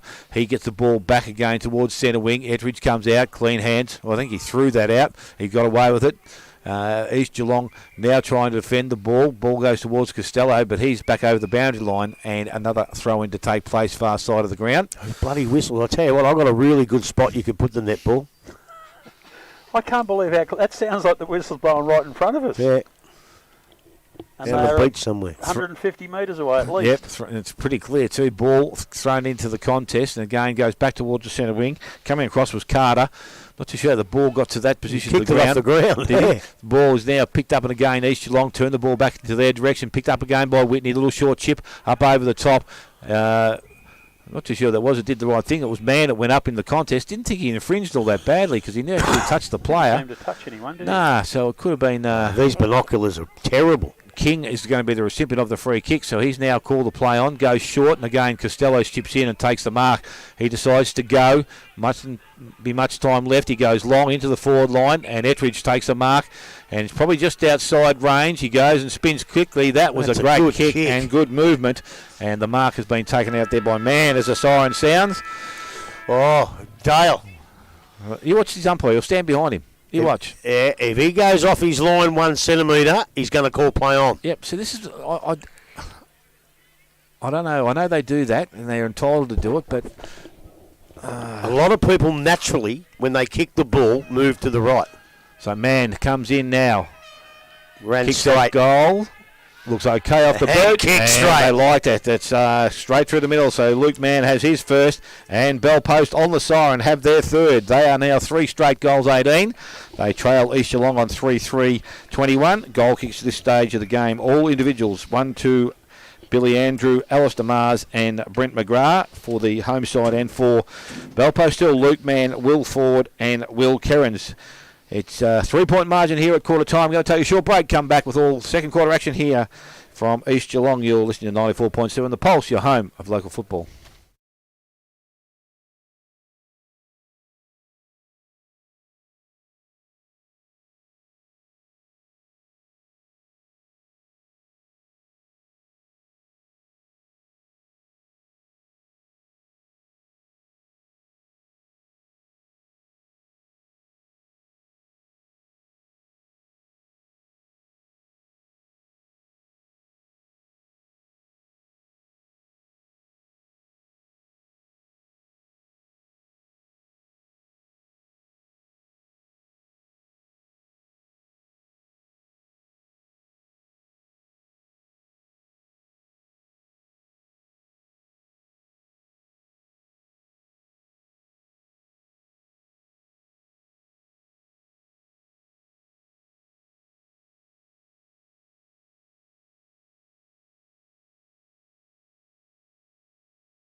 This is the GDFL match of the day, coming here from East Geelong, the Oswide Plumbing and Civil Oval. Home side lead 3-3-21. Bellpost Hill are 3 straight goals, 18. And in these conditions, that kicking is excellent. Corio drew the first blood in their game against Werribee. We've only got 1 point to nothing. Inverleith 4 goals, Belmont 1. Geelong West are 4-2. 26, North Geelong 2 straight. And haven't got a score from Thompson and Winch, and Bannockburn are 4-2-26. Anarchy yet to score. Grubby, that was a really good first quarter of football in these conditions. How'd you enjoy it? Well, I enjoyed it because I love this type of football. You know, when we played, the grounds were a lot worse than this, and it was a hard, tough. It was, you just got to throw your body in. But the difference these days is when they get it out here, when they get the ball out of the packs, some of the football was just magnificent. It was dry weather football. You know, young Mars, the young fella, not Tommy, the other bloke? Ali, he kicked a ripping goal. The other bloke followed up even better. Who was that, the second goal? Billy Andrew, that was a magnificent goal. And Bellpost Hill have had 3 set shots for goal with a wet football, a heavy football, and every one of them went straight through the middle. Yep, we're going to get a lot of scrambly play, especially where they ball the ball up in the middle of that mud heap, which is the cricket pitch at the moment, because the rain's just destroyed it. And we're going to get some scrappy football. We're going to get some hard, tough football. But the good thing about it, as I say, is we're getting some really class football when the ball gets out from 2 very, very good sides. I thought Billy Andrew didn't do a lot, but kicked a great goal. That deserves a mention for mine, and Alistair Mars as well. Thomas Cord, the Mars, had some early touches. I hope he's all right. He's gone off the ground, maybe with a concussion. We'll find that out. Dowsett was good early. Ezard was all right. And Tim McLennan won all the ruck contests. Young Vasurka, I had a word to him before the game, Vasurka. I said, we've seen you play one, you got the best on the ground, and last week you didn't get a kick, so you better get a kick today. And he's followed my advice, and he's gone okay. Matthew James has had a bit of the footy. Basely down back. Andrews is roaming around getting it. Costello looks dangerous. A couple of nice passes up there. Dylan Whitney, as usual. And some of the things you don't see is those punchaways and the spoils down back by Bo McNamara, and he'll keep doing them till the day he gives it away. So almost ready here for the start of the second quarter. Barton is going back into the ruck. And obviously McLennan will do the ruck work for East Geelong. Siren sounds, umpire with the ball in air, about to restart this second quarter here. As we said, a 3-point margin at quarter time. McLennan was the only one that went for the ball, kicked out of the middle. That's a good way to get things moving. Ball goes towards centre wing. Again, that was a bit of a high tackle. I don't think they missed that because it was over the top. But anyway, the ball's continued to run, goes out towards centre wing. Again, it heads towards the boundary line, and Harmer, he's after it. But again, over the boundary line, guess where it is? Far side of the ground. Look out, we've got the mug out, we've got the soup out now. We're firing on all cylinders, Grub. Just need a toast, have a bit of toast with that soup. It'd be magnificent. A little bit of vodka in it. Yeah, ball comes towards Barton on hands and knees. He's got support there. Whitney, I think it was, got the ball or tried to get it out of the contest. Works hard to try and win possession, but he's taken high. He's going to win a free kick. So Dill Whitney now from centre wing and be able to put Bellpost Hill into attack. Goes low and flat. Oh, that was a great pick up there by Costello. Got the handball away, went towards Yates. He went back after it on hands and knees. Will now need to get the ball out, otherwise he could find himself in trouble. Ball comes out of the contest.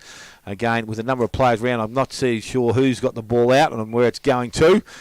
It's picked up there by Rich. He's fumbled. Ball goes back over the boundary line, so we're going to have the same process to happen once again. A throw in on the far side of the ground between the two coaches' boxes on that far side from where we sit. Again, Timmy Barton doing the ruck work. Actually, sure, they both held each other then, so the umpire allowed things to go. The ball is kicked back into the middle, but it's going to come through towards centre wing. Leading the race to the ball is Jones. Tried to scoop it up, kicked off the ground there, and it was tried to be done by Watson Searle, but he's put the ball back over the boundary line, and we're going to have another throw in to take place. Put the binoculars down. She's over this side. Boys have got the barbecue fired up round here, Grub. They might be right now. I was waiting for one of those umpiring decisions there deliberately out of bounds, Grubby. I was hoping Gordon not. Mars is back on the ground, so he must be all right. He's recovered. Well, that's great to see. This is the first time we've had the players within easy distance for the whole game. It's a Pleasure. joyous sight to see. Real pleasure, I can tell you. Ball thrown back in. McLennan front position. Tries to tap the ball forward. James wins ball. Went at it. Lemper tried to tackle him in the hands of Crombie. He was thrown out of the contest. And it will be a free kick, and it's going to go to that player in Brent Crombie. So Crombie now has got the ball just outside their forward 50. Goes low and flat into their forward line. Vesakuru comes up from the forward pocket. Again, they're handling the ball very nicely. McIntyre looks, goes back into the middle. Good pass. Ball gets through the hands of Ezard. Chops the hands, he said. Yes, he said that was correct. And he's going to win a free kick. And it actually might even be McGrath, I think, this time. It is. And he's going to go back and kick for goal. Now, if he kicked the ball like he did the other end of the ground, you can best about put your glasses down and bet all you've got on it. He's going to wipe the ball and make sure everything's completely right for him. And as I said, only 10 to 15 metres out directly in front. So Brent McGrath has one and can add to that with his second here and start things off for East Geelong in this second quarter. Kick looks very nice off the boot. The umpire says it is okay. He's got his second. And it is now the fourth for East Geelong. They move to 4-3. They lead Bellpost still 3 straight goals. 3 minutes gone, second quarter. Buckley's Entertainment Centre, second quarter scoreboard. Yeah, they do it well, don't they, East? They centre the ball when they need to centre it, and they put him in a really good position. I've got no doubt that the arms were chopped. I've got no problems with that. But the best part of the whole thing was you've got 30 seconds to have your shot for goal. And I reckon the kid took 28 of them. He wiped the ball down. He made everything. He got his composure. And when that happens, he did exactly what he did and put it. The goal umpire didn't even take a half a step, went straight over his head because he did all the right things right. Back in the middle, McLennan. Barton wins that, gets it down to James. James hand passes to Yates, who quickly kicks forward, but Ryan Rich, the reliable East Geelong defender, captain of the side, takes a mark and kicks back in and finds Andrew, who limped off the ground before but looks pretty fit again. So Andrew now has kicked a beautiful goal already this afternoon. He kicks down looking for McGrath, who kicked that last goal. The umpire said he was infringed in that marking contest, and he is going to take a free kick. I think he probably should stay where he was, the umpire, and keep the hell out of it, because there was no free kick there. It was a good punch away. The umpire right next to him said, okay, he's pulled that from 70 metres away. And that's a dead set no-no, I reckon. And Cordner-Mars gets around Yates on the mark. Runs forward now. Lovely drop punt in the pocket, but it's gone to nowhere. Dropped. Mark dropped there. Yates picks up Dowsett picks up the ball. He can't get it away. Comes to Barton. Smothered off his boot, but still works its way forward. Man comes out, can't control the ball in front of Rich, and it is out of bounds, literally right in front of where we're sitting. Centre wing at the East Geelong Oval. They lead 4-3. Belpost Hill 3 straight goals, and we're early, like 5 minutes, into the Buckley's Entertainment second quarter. Throw in there that McLennan gets it down neatly to Cordner-Mars. He uses great skill and strength, gets away from his man, misses Andrew with the hand pass, and the ball is over the boundary line, again, right in front of us. And this is making commentary very, very easy, Dale. Have a crack at it. No, this is enjoyable. As I said, I could live with this for most of the time, mate. But Barton this time, he's going to take front position in the ruck, but McLennan works there now. Taps the ball down. Gained, favours Cordner-Mars, but Yates is also there. McIntyre tries to lend support. Again, ball back over the boundary line, so it's going to happen again. We're going to have another throw-in to take place. So Barton and McLennan doing the ruck work. Barton seems to always start in front, but McLennan is able to get himself to that front position and try and give his... Well, he's a natural ruckman, Smitty. That's it. Again, he's got that position, can't pick it up cleanly. Barton this time got the ball, just a little boot forward, didn't go too far. Mulvale couldn't handle it cleanly, goes back and collects it, puts it on the left boot and goes back into their half-forward line. McGrath, he can't take the mark. He got the 1-2 there from Watson-Searle. He picks the ball up and he's got some options outside. He uses them now. Goes out towards Oslands. He's kick into the half-forward line. McNamara, good defence. Wins the ball up, but it turns the ball back over. Pick up again by Watson-Searle. His kick was smothered again this time by Baseley. And the ball far side of the ground and back over the boundary line to another throw-in on that far side. Grubby, I know you're a big rap for McNamara, but he was superb then. Just a class defender under real pressure there. Well, that's what he does. And as I say, you don't get the recognition when you're just punching it away and smothering and all that, but that's what good defenders do. He can do the other stuff too, but he does that. He's second to none in that area. Absolutely brilliant. So it's thrown back in again by the umpire. This time Barton knocks the ball forward. Muir tried to feed the ball in through with a handball. Missed the target, so now it's turned through McLennan. Puts boot to ball quickly into the half-forward line. Picked up Baseley. Again, boot to ball very quickly. Goes back outside 50 towards centre wing. Heads towards Yates, and it goes back over the boundary line. And we're going to have a throw-in. I thought then for a minute he indicated it was a what is it? Deliberate out of bounds. I thought. No. But no, thrown back in by the umpire once again. This time, actually, Barton probably should have got a free kick then. I thought it was over the top of the shoulder. Ball is allowed to go through, though. It's kicked off the ground, runs towards their centre-half back position. Again, Quinn over the top. He can't take clean possession as Crombie jumps on him. And the umpire, again, did the right thing, got in quickly and asked for a ball up. Pretty close to centre-half forward. I like this kid. Yep, East Geelong's attacking end. Threw it up. McLennan got the hands on the ball, comes out, picked up there. I think it was Sable that got the ball out. Again, there was a high tackle. And the free kick is going to go to Belpost Hill. And Baseley, he goes sideways, has James out in space by himself. Plays on, low kick into the middle. Got the nice skid through to Barton. Barton just puts the boot to ball, goes into their half-forward line. Picked up. Hetheridge has an opportunity. Tried to feed the ball through. Did the right thing. Kept it aligned. Costello over the top. Goes into the hands of Belitho. Belitho now to Mars. And Mars from the half-back line goes back towards centre wing. Out there, James led in the race for the ball. Got hand to it. But we'll see it back over the boundary line. So we're going to have another throw-in to take place.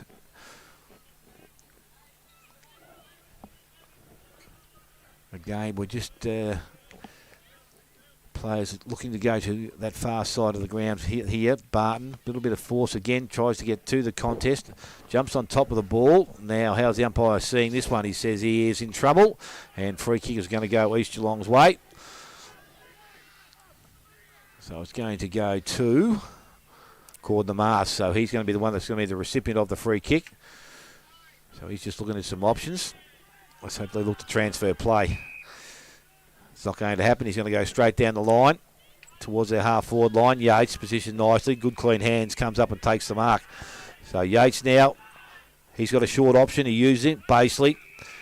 Will they continue to come this way? No, he goes back, and again, the kick was going to be turned over because Lemper has intercepted the ball, picks the ball up, runs away, puts it back on the right boot, goes quickly into their half-forward line, going back with Baseley with a bit of courage, and he has taken the mark and/or free kick, and it will be chipped back towards the full-back line. Coming across through there was Quinn. He goes out wider, got Flacavento in some space by himself. So Flacavento, I said, while the ball is a little bit slippery, players are handling it quite well. Goes towards centre wing.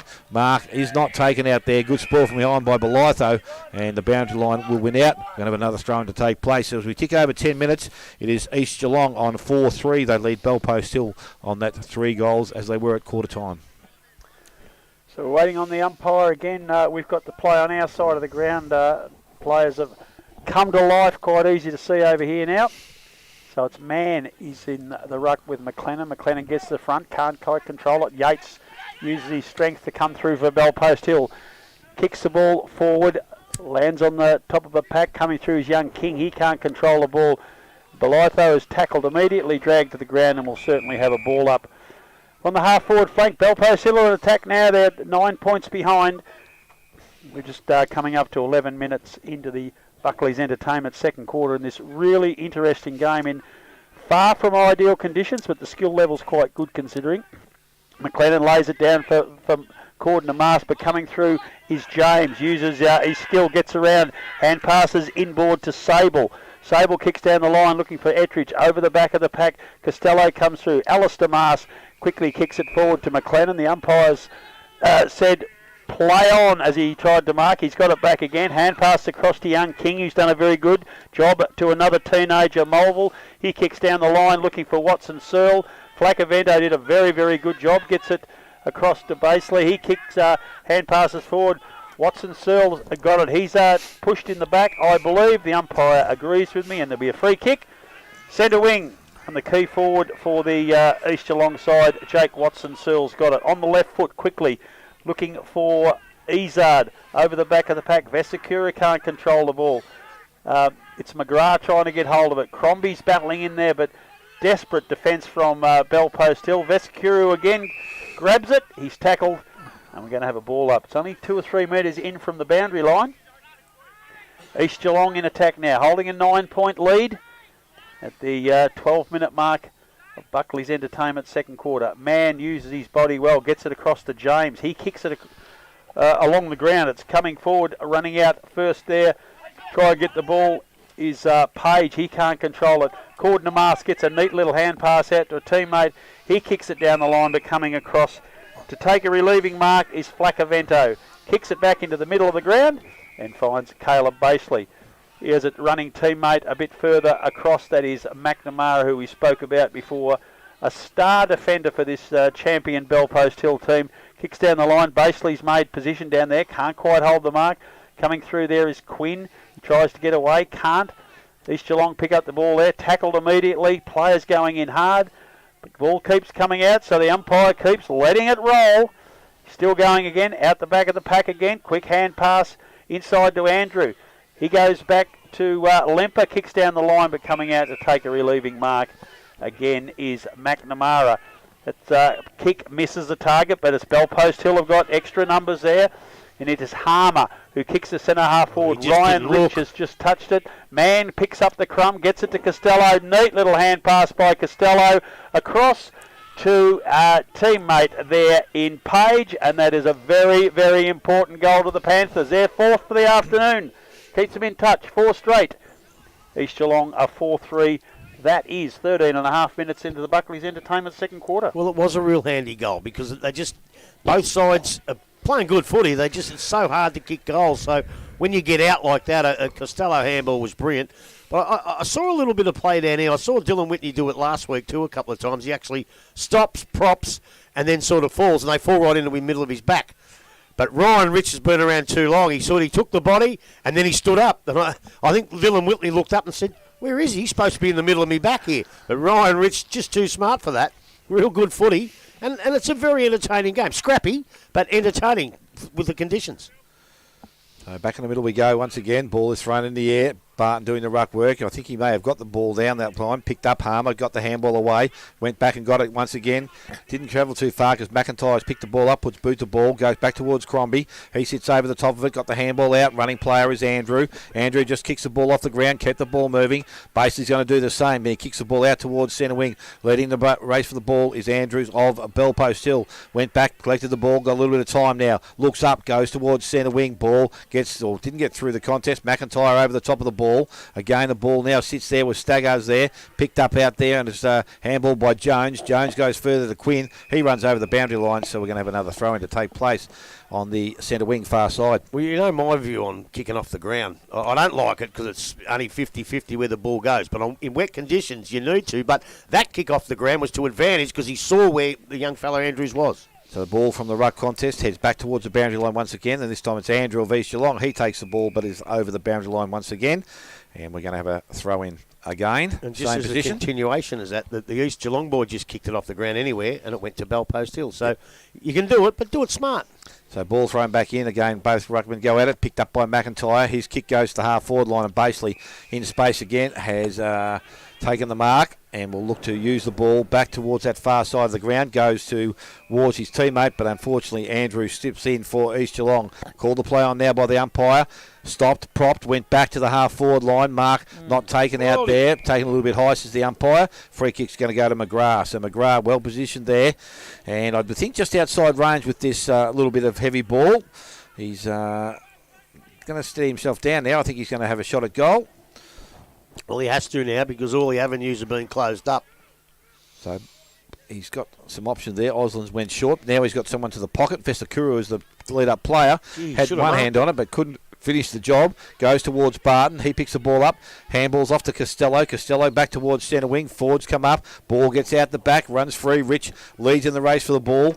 Will he pick it up? No, he fends it back towards the boundary line. Over the top. I think Ettridge kept the ball alive. Comes back towards Muir. He kicks round the body. Back into some space. Leading up to the ball. There's Thomas Mann. And again, nice clean pick up. Goes to Ettridge. Now puts boot to ball. He's looking for his mate Costello. The ball gets to him. What can he do from there? He's going to be pushed through for their first minor score of the afternoon. So it's now 4-1 to Bellpost Hill, 4-3 East Geelong, and we have gone 17 minutes. Buckley's Entertainment Centre, second quarter scoreboard. Costello on hands and knees in the goal square, just gets up, limping. I reckon he might have got his foot stood on then, and he seems to be recovered all right. And the ball comes out, it's Mulville has got it, and he finds Lemper on his own at centre half back. East mounting another attack. They're leading only by a couple of points here at the East Oval. It's a neat little kick into the middle of the ground for Dowsett. Dowsett turns immediately, sees a player on his own out centre wing. Crombie punched away from him, but picking up the crumb quickly is McIntyre. He gets it across to Mars. That's Ali Mars. He kicks down the line. Vesakura can't take the chest mark. Punched away from him. Good defence from Bellpost Hill. Releases Dylan Whitney. Lovely little let footer, but doesn't find a teammate. Costello kicks off the ground. The umpire said that was in danger. And there'll be a free kick to Ryan Rich from East Geelong. Half-back flank. Neat little pass in the middle of the ground finds Dowsett. And they come again. East Geelong. They've been doing a good job mounting stuff in the middle, but the defence of Bellpost Hill superb. And they've done the job again. Gets it. The hand pass across to Sable into the middle of the ground. Great mark there by Ettridge. He's waiting for options. A little Brian Myers type pass over the back of the pack there. For West is Oslands. East, sorry, Oslands. He gets across to Mars. He can't take the mark. Whitney picks up, back pedals, gets it across to Page. Kicks into the pocket looking for Fantella. Quick kick from him, but it's gone through for one behind only. But Bellpost Hill seem to have controlled the game for the last 5 or 6 minutes. They've scored 1-1 in that period, and conditions like this, that is vital. So it's 27-26, 1 point only in this game. And we are Hilly, 19 minutes into the Buckley's Entertainment second quarter. Well, I tell you what, I know who you're giving votes to. You gave votes to Basely last week when he was the 15th best player. You've already got your votes in today. So East have got the ball. Ali Mars is at fullback. He jogs out and then kicks long down to centre wing. Pack of players. That's a very high leap there from Andrew Bellpost Hill. Couldn't quite bring the ball down. It's lobbed at the base of the pack. Players jump on top of it. No alternative but to ball it up. This is quite an enjoyable game. I thought we were going to have a horrid game in these conditions, but the skill level is pretty darn good. Barton tries to use his experience there. Page is tackled immediately. Comes across to Circa. He hand passes to James. He can't get away from the pack. East pick up the ball there. Tackled immediately. Hand pass comes out, but it's Barton for Bellpost Hill who picks it up. The umpire has blown the whistle, and it will be a free kick to East Geelong. What for? And it will be Tom Cordner-Mars who's got it. Kicks into the middle of the ground for McLennan, but reading that ball very, very well for Bellpost Hill is Quinn. He gets it across to Ettridge. Ettridge kicks neatly and man marks maybe a little bit too far out to score. So he's kicked into the hot spot right in front of goal. Players getting back there, and that could have easily been a free kick. I think it is. Will be a free kick to Bellpost Hill. Young Jones, Zach Jones, and he's got the free kick. He'll be no more than 10 metres out. It's a tight angle, but in this modern day and age of kicking across the body, he will do this in a canter, I think, and put the Panthers in front for the first time today. He's going the old-fashioned. He's going old-fashioned drop punt. No, round now, across the body, straight through the middle. He's a very happy boy, and so are his teammates. 5-1 now, Bellpost Hill. 5-2, actually, Bellpost Hill. East Geelong 4-3. And we've just gone 21 minutes into the Buckley's Entertainment second quarter. Well, I reckon the last 10 minutes have belonged to the Panthers. I thought they've just played really, really good footy. And East Geelong just dropped away a little bit. They haven't added into their forward line enough.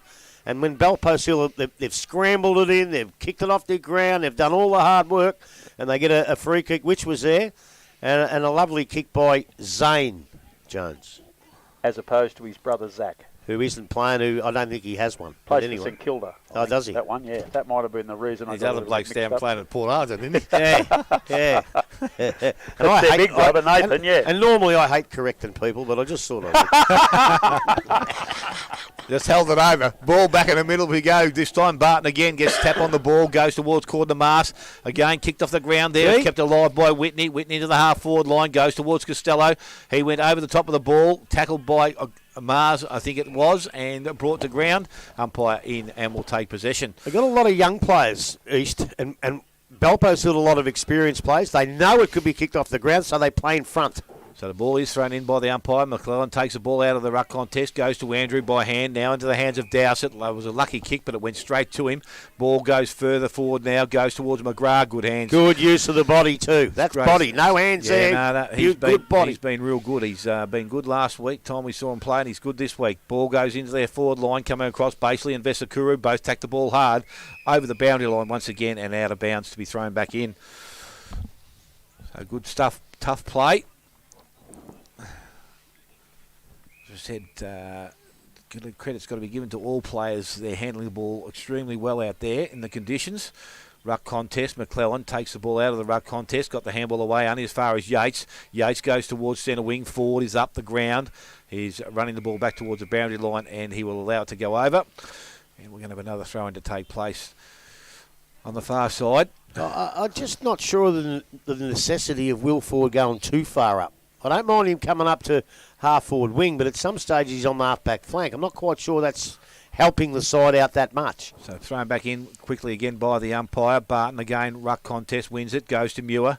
Had it and lost it. Ball cleared away into the hands of McIntyre. He goes into the half-forward line, but it's a little bit wide. Oh, gee, that's dangerous. Yes, one of them's hit the fence. The East Geelong boys hit the fence. Vesakura. I don't know, is he hit that pole, is it? He's hit the post, yeah. Yeah. And that would have hurt. Both players were on backside, sliding towards. Oh, sliding, yeah.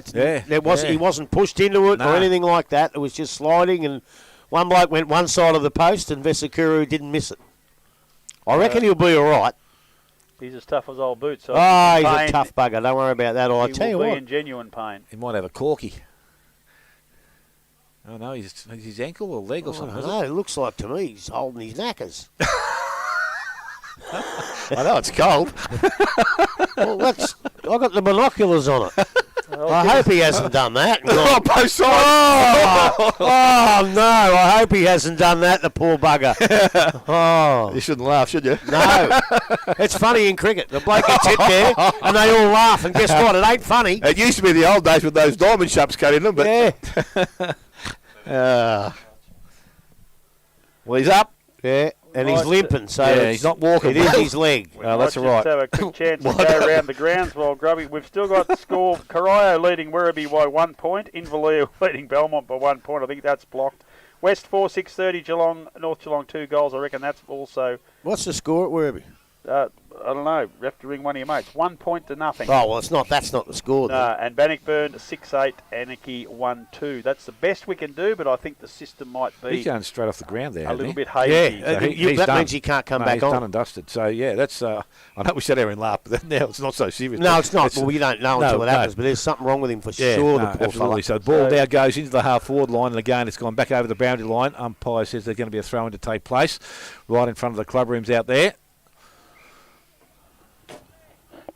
It's a big loss for East because that sort of player is going to be very handy the longer this game goes on, and it's hard and tough in the forward line. Yeah. So thrown back in. Ball comes out of the contest. Now there's a whistle. Umpire said there's a hold. It's going to go to Timmy Barton by the looks of it. He must have been in front position. McLennan just reached around, but Timmy Barton now decides to go long towards centre wing forward there in the contest. Rich has got support there, kicked off the ground by Yates, runs back towards Andrew of East Geelong. He's taken high, I would have thought, but no. Umpire's allowed things to go on. Kept alive, did nicely. McLennan got the handle away to Corden Mars, back to Andrew. Kicks the ball to the half-forward line. Coming up, McGrath once again over the contest. Now Vasika's there. He tries to get the ball out, sits on the top of the ball. Umpire will come in and take possession. And the ball wasn't going to come out of there too quickly. Tell you what, when you're not going so well, they drop off, don't you? Don't you think I've already ranked 5 or 6 of me mates, and they're not at the footy. Ah, okay. Ball thrown out there by the umpire. Barton wins possession. Top the ball going forward. Gain East Geelong with some numbers, but back into the hands of Harmer. He just loads up, puts boot the ball, goes to their half-forward line, gets through the contest. Mars is out the back, but picked up Costello. Tried to keep the ball aligned by feeding it through the legs. He's been able to do so, and they've tried to win possession of the ball back out there. And again, it's going to be someone that needs to put the head over the ball, and we're just trying to work out who's going to do that. It's going to be Sable that puts the ball back into their half-forward line. Going through the contest, there was young King. He was tackled without the ball, says the umpire, and free kick will go to Sam King on the half-back line. So King now with possession of the ball. Has to go and collect his own ball this time. So at 5-2, Bell Post Hill, 4-3 to East Geelong, and we've gone 27 minutes. Buckley's Entertainment Centre second quarter scoreboard. Crombie takes the mark from King, kicks it further down the line, but Bell Post Hill are first onto it through Andrew. He can't get away from the pack. Players everywhere. It's now out of bounds. Throw in far side of the ground. It's a tough, hard contest, but in amongst it, there's been enough to suggest that the really good players are handling this ball particularly well. 32 plays 27. Bell Post Hill have their nose in front, and we are 27.5 minutes, or is that 21? I've got to line things up. 27.5 minutes into the Buckley's Entertainment second quarter. Bell Post Hill break clear from the pack through Sable, gets it down to forward. He can't pick it up on the bounce. He's having another crack at it. Coming through quickly is Kerrin. Kerrin across to Sable. Sable to Whitney. Whitney is a beautiful kick of the football, but that is just off to the right-hand side. One behind only to Bell Post Hill. They're now a clear 6 points in front. 5-3 to 4-3. And we're in the very, very dying stages of this second quarter. The Buckley's Entertainment second quarter here at East Geelong. Players leading at the line. Ryan Rich is going to be underneath it. Pressure's coming behind from Ford. It's Dowsett who gets it, hand passes across to Rich. He's opened up play for Bell Post Hill. Ford kicks it off the ground. Costello overruns it, and Ali Mars for East Geelong kicks the ball out in the open spaces, but it's all Bell Post Hill. The first three there will be Panthers. Barton's the first one. He hand passes it across to Fantella, to James. James feigns a hand pass and plays on. Takes A touch to the ground, kicks long into the forward pocket, looking for forward. Rich comes through first, gets a hand on it. The ball hits the ground. Coming out for East Geelong is McIntyre. Relieving kick out onto the half-back flank. Finds there Ruckman McLennan. McLennan kicks further to Austin Mulville. He's running down half-back flank. Long left foot kick looking for Watson Searle, but in front of him taking a very good mark. There is Staggard. He kicks down the line. McLennan punches away from the pack. The ball comes out the back to Kerrin. He gets it into Sable. Sable's tackled, drops the pill. The umpire said that's all right, plays on. Andrew is tackled high. That one's allowed to go as well. Balls come out the back of the packet again. This time to Mars. He gets it to Austin Mulville. He's tackled. Hand passes back into a danger spot to Costello. Costello's hand passes off to Mars. He also hand passes horribly to Barton. Barton kicks into the pocket. Punched away by Belitho, and finally it'll be out of bounds after a comedy of errors. A bit of Benny Hill music needed for that segment of play, but we have a boundary throw in now, and we are 29, almost 30 minutes into this Buckley's Entertainment second quarter. So ball about to be thrown back in. Maybe one last chance for Bell Post Hill late in this quarter. Ball thrown back in. McLennan will be the ruckman that goes at it. He's tackled by Yates. Got the handball away. Ball runs back towards the boundary line. Bell Post Hill just sit a back of the players going at the ball, but it has gone back over and will be thrown back in once again.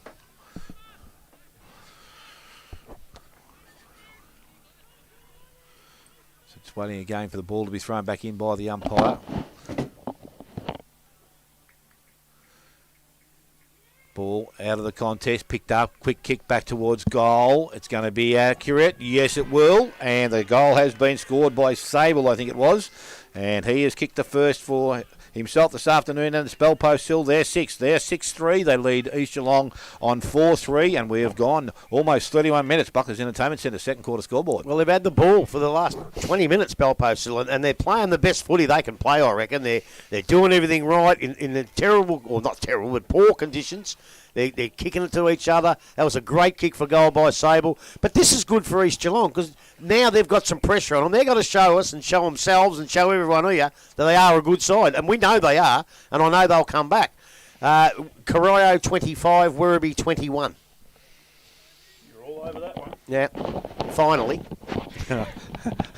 Found someone at the football. Okay, this has to be the last passage of play, 30.5 minutes. McLennan gets it down, but Sable, who kicked that last goal, slaps it forward for the Bell Post Hill team. Coming out there is Page. Page gets it across towards Sable again. He can't pick up the ball. Desperate defence by East Geelong. Gets it out, and it is Jacobs. The umpire says that it was Monaghan who was infringed. And the young fellow in the back pocket. No, it's Oslerlands. He kicks out a horrible kick out towards the wing. It's going to beat Dowsett over the line. Boundary throw in. Far side of the ground. We've had a lot of them this afternoon, and I think the way this game's being played, we'll have a fair few more yet. Well, they have to be desperate, like you said, because if they let another goal through here, you don't want the gap to open up too much in these conditions because it's so hard to kick goals. And it's easy for teams to go on the defensive when they're in front. That's a siren. So that is a siren to end this first half of football. Bell Post Hill 6-3, East Geelong 4-3. Highly entertaining game. We'll be back. Dale Smith, give us some goal kickers first. Yep, till half time for the home side. McGrath with 2, Andrew and Mars, Alistair Mars with 1. And for Bell Post Hill, all singles to Mann, Page, Ford, Jones, Sable and Kerrin. So take a short break, come back with all the first half action. You listen to 94.7 The Pulse. Yeah, but I'm going to discuss the first half. If you're an adult who has difficulties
By De Grandy's Sports and Cycles. Rugby drive for the afternoon. We're back here at East Geelong, the home side at 12 points behind Belpost Hill at half-time, and we're right into action. Dale Smith get the second half underway. Yes, umpire with ball in air, and the game is about to restart. And as I said, East Geelong with a little bit of work to do early in this third quarter. The Mars it was in the hands of McIntyre. He goes out wide. Mark will not be taken. Ball hits the ground coming through. Nice clean pick up there. Crombie goes back and long into the forward line. Ball gets out the back. He's going to be leading in the race of the ball is Staggard. He's going to hopefully see it over the boundary line. That's where he wants it to go. Picked up there by Hall. Hall gives a handball away. Goes towards Jackson Searle. And he got the ball out. Again, it's going to go back towards Cord Mars. He couldn't pick it up cleanly. He's got support around him, but Belpost still win possession of the ball. Go towards Costello. Alistair Mars picks the ball up. He's tackled, stands up in the tackle, and umpire comes in and will take possession of it. Well, what a beautiful afternoon tea. We've just meeting more than a human can, and Grubby's got another plate full in front of him. He'll be right. So Yates tries to win ball out of possession, gives it back towards Barton. Handball wasn't effective or correct.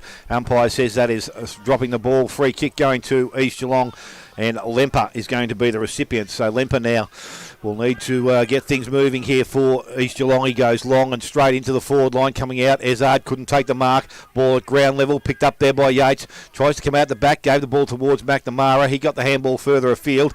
Well, actually didn't travel too far because it sits underneath a group of players now. And the umpire will come in and take possession of the ball. So they've worked pretty nicely so far, Belpost Hill, and controlled most of that second quarter. Have a 2-goal lead. Barton taps the ball out, goes towards Whitney. He just decides to kick the ball off the ground. Surely they can't call that. That is not deliberate. No! Yes. No! Yes, they did. Cut it out, will you? No, He's just kicked it out of the pack. And their ball is picked up there, Osland. I'm not watching this. Ball goes back towards their half-forward line, coming through the contest. Cordner Mars gives a handball to Crombie. He's tackled, and umpire says incorrect disposal there. Good chase there by James. Will win the free kick for Belpost Hill. And he's decided to go long and back towards centre wing. Forward's got to be the option. Page in front, protects him a little bit. Ball's kicked off the ground. Whitney again. I hope this doesn't go over the boundary line. He might get pinged again. Leading back in the hands is Monaghan. He puts his head over the ball. Tackled. Oh, I'm not too sure the disposal was correct there either. Oslands is back. Mars is there. It's picked up. I thought it was going to be picked up. It's in the hands of now of Costello. He's done nicely. Has the ball. Ball is taken over the boundary line. There was going to be a throw-in to take place. if you do leave, Grubby, can you leave that plate of food when you go? Those club sandwiches are nice grub, aren't they? Oh, bloody beautiful. Beautiful. Okay, so we've got a boundary throw in centre wing. It's our side of the ground, which we haven't seen too much action over here. The home side are trailing 27-39. Belpost Hill have been all over them in the latter part of that second quarter. And plays just getting on to McLennan and Barton. It comes down to Cordner Mars. He's tackled. The umpire said he dropped the pill, and he's going to give a free kick away to his direct opponent, Dylan Whitney. Gets around on his left foot, a neat little pass out, looking for Matt James. He takes the mark. He's on the half-forward flank. The Panthers in attack. Umpire just calling James's opponent back on the mark. Wheels around now, as we knew he would. Long drop punt into the square. In front is Ford. Can't take the mark. Kerrins picks up a crummy. Can't get a handle on it, though. Ford battles away again, but it's going to beat everyone over the boundary line. They have a throw in. Forward pocket. It's only about 20 metres around from the behind post. Belpost Hill in attack, already leading 39-27. We're 4 minutes in to the De Grande Sport and Cycle third quarter. Up it goes. Barton's in the front. Comes out to Kerrin. He can't get away from the pack. Dragged to the ground again. Trying to get it out. The umpire's waiting and says, "You've had it too long, son." It was actually Harmer who was at the bottom of the pack. And coming out with the ball for East Geelong, I think, is Belytho. He gets it, kicks it long down the wing. McGrath's waiting, can't quite take the mark. Whitney gets it, hand passes back, but it's intercepted by young Crombie. Over the boundary line it goes. Another throw-in, only a few metres around from where we're sitting. Very cool afternoon here at East. No rain at the moment, though, which is helpful. Players have been handling the ball particularly well anyway. Thrown in, McLennan's in front position. Hand gets it down to Cordner. Mars, he can't get away. Appealing for a free kick, which was not there. James has got the ball. He evades a tackler. Long drop punt looking for Ford. He's at the front of the pack. Punched away from him. Comes forward to Whitney. He kicks it off the ground. Wobbles out to the boundary line, and that will be a throw-in. Half forward flank. And as the second half finished, the first half finished, the second half has started. Bell Post Hill are all over East Geelong at this particular stage. You're doing well. Darwin Grubby arguing over a plate of food. I'm not arguing over it. He's done pretty well. He's going strong. 3 cream cakes to go. The little fella's been in awesome form since half time. This could get the blood sugar up. Ball kicked back into the middle of the ground, and it's going to be met by Ezard. Ball gets out. So Jackson Searle just kicks the ball. Or Watson Searle. It is not Jackson Searle. Watson Searle. Now that's all right. I knew that was wrong, but I couldn't remember his name, but now I've got it right. Ball over the top, Flacavento. He can't get the ball out. Picked up out there. Staggard got the handball away to Yates. Yates goes back towards Page. Right in front of the umpire. Thought he's got a little bit of a push, but it's picked up by Lemper. A little bit of run around. Gives the ball out to Oslands, and Oslands now has got the ball. Oslands will now look further afield. Goes long towards the big fellow, and Ezard comes up and he takes a mark on his chest. Ezard looking back to the middle of the ground. Not going there now. And he's just looking at some options. He's going to go longer. McNamara placed himself in front, and he won't let these teammates down, and he takes the mark. So Bo McNamara steady things down for Bell Post Hill. Just coming back to where the ball came from. Barton's got to be the target. Slipping in is Ettridge, and he takes the mark. So he now delivers the ball, going back towards centre wing. Forward up, makes a contest. Ball comes to ground. Barton had it, picked up by Rich on the ground, tries to feed the ball out. Got the hands to Kerins. Kerins tried to do the same thing and get the ball running. Now Vasika has it between his legs. That's not going to come out of there. Umpire will have to come in and ball things up. Not too far from where we sit here again, in between the centre wing and half forward for East Geelong. Thrown up by the umpire. Barton ruck work, goes towards Yates. He can't take it cleanly. He's going back underneath, trying to wing the ball out. Corden Mars is also under there. All players working pretty hard at ground level. Again, not coming out. Umpire in quickly.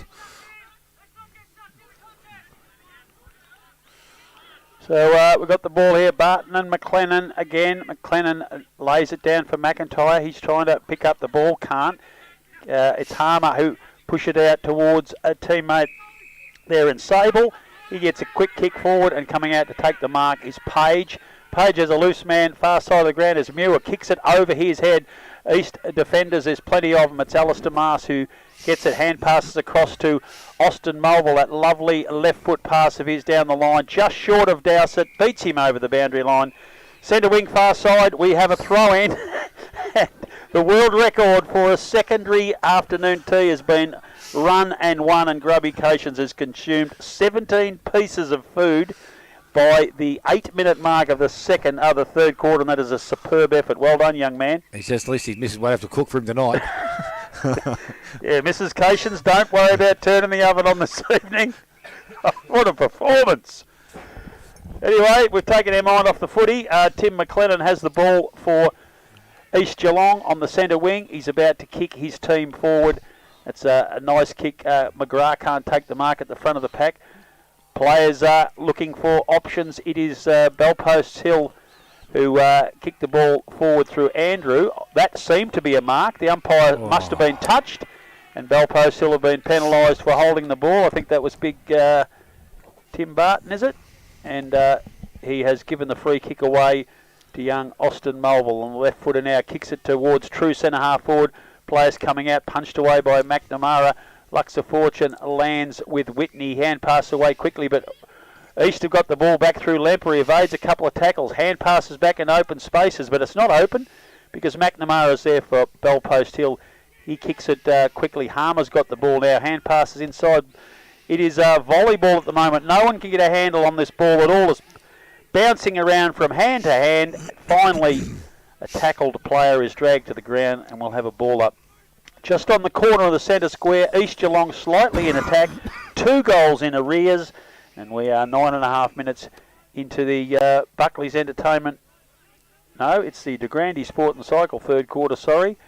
It is Man for Bellpost Hill takes the free kick. Kicks down looking for a teammate there. Page picks up the crumb off the pack. He kicks it forward, heading towards the boundary line. Forward pocket for Bellpost Hill. A couple of quick kicks. Ball at the far end of the ground.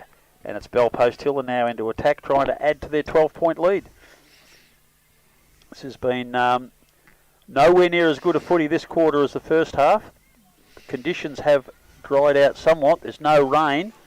But players can't seem to get a handle on the ball at all. It is Sable. Quick kicks across the body. Punched away from Ettridge, but he's first to the crumb. Very clever player that he is. Kicks the ball forward. His great mate, Costello. That is a fantastic hand pass by him. Man picks up the ball. Desperate defence by East Geelong. Forces it through for one behind. And they've reduced the margin to 11 points. They've kicked 4 goals for Bellpost Hill 5-3. Increased to 13, mate. Oh, increased to sorry, it is James now for Bellpost Hill. He runs around, gets a hand pass away to Kerrin. Kerrin kicks into the forward pocket, punched away by Ettridge. Ball comes out the back of the pack. Cordner-Mars picks it up, gets it to his brother. His kick smothered over the boundary line in the back pocket. There's a little bit of feeling there. Mars and Ettridge are having a bit of a crack.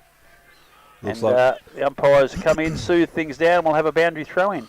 It's like North Melbourne are after a new coach too, Grub. Yeah. Yeah. Losing? Yeah, 84 to 30 something. Who is? North Melbourne. Oh, it's a funny game. No, that's funny, but anyway. We rise to the occasion, and now we need to do, and that's what East Geelong are going to have to do right here, because Bellpost Hill are laying it to them. And the ball has been thrown back in, and it's going to be a ball up to take place, 20 out from the Bellpost Hill goal.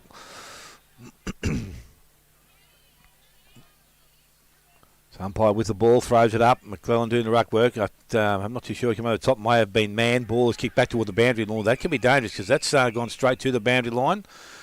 And he says no. Yeah, yes. He said yes. No, it is. He said yes. He's made another deliberate. So it's a free kick out there, far side of the ground. Looks like Dill Whitney with ball in hand. And he's going to run and load up. A sprinkle of rain starts to trickle back here. Ball, McClellan knocks the ball forward. Jacobs was there, goes to Vasika. He couldn't pick it up cleanly. Kicked off the ground by Rich. Went to the hands of Costello. Got the handball back towards Kerrins. Handball's over the top. They're running away from goal, but they maintain possession. Back to the hands of James. Sells some candy. Got in and out of trouble. Actually got the handball back to Vasika. He goes back towards the goal square. Both players hit the ground, so now it's game on. Ball is kicked off the ground and ball comes back out. It's going to come back in. Bashley, it wasn't aware. That's a great tackle there by Dowsett. I like this kid.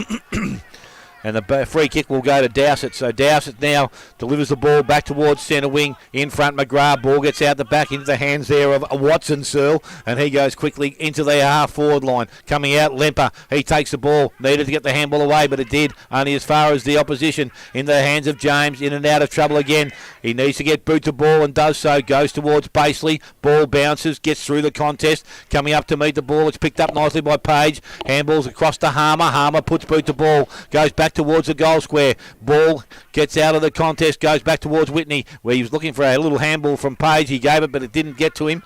Picked off the ground by Andrew. Again, it's going to come back because Will Ford's there. He's tackled without the ball. Umpire calls play on. Now in the hands of McLennan, and he puts the ball back into the forward line. It's going to be a one-on-one contest because that's all that's back there.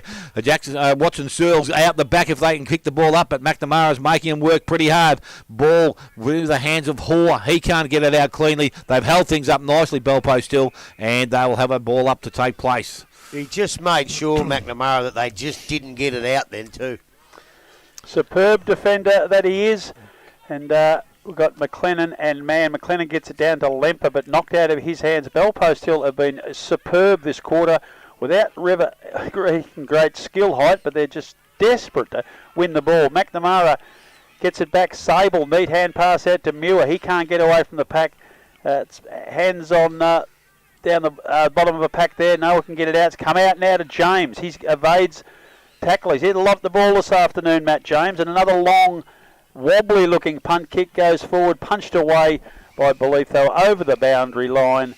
We'll have a throw-in right in front of the change rooms and social club area, packed full of sponsors here at East Geelong this afternoon. They won't be liking what they're seeing at the moment because not only are they behind, they're just not even in the contest at the moment. Yeah, but the other side aren't putting the score on the board yet, so They are beware. not. So beware. that could be the moment. Over the back of the pack, another chance for the home side. Flacavento for Bellpost Hill. He's the first to pick up the ball. Hand passes across to Andrew. Andrew tries to pick it up. Hand passes further back to teammate there. Kicks in the middle around. That's a very strong mark by Jack Yates, the captain of Bellpost Hill.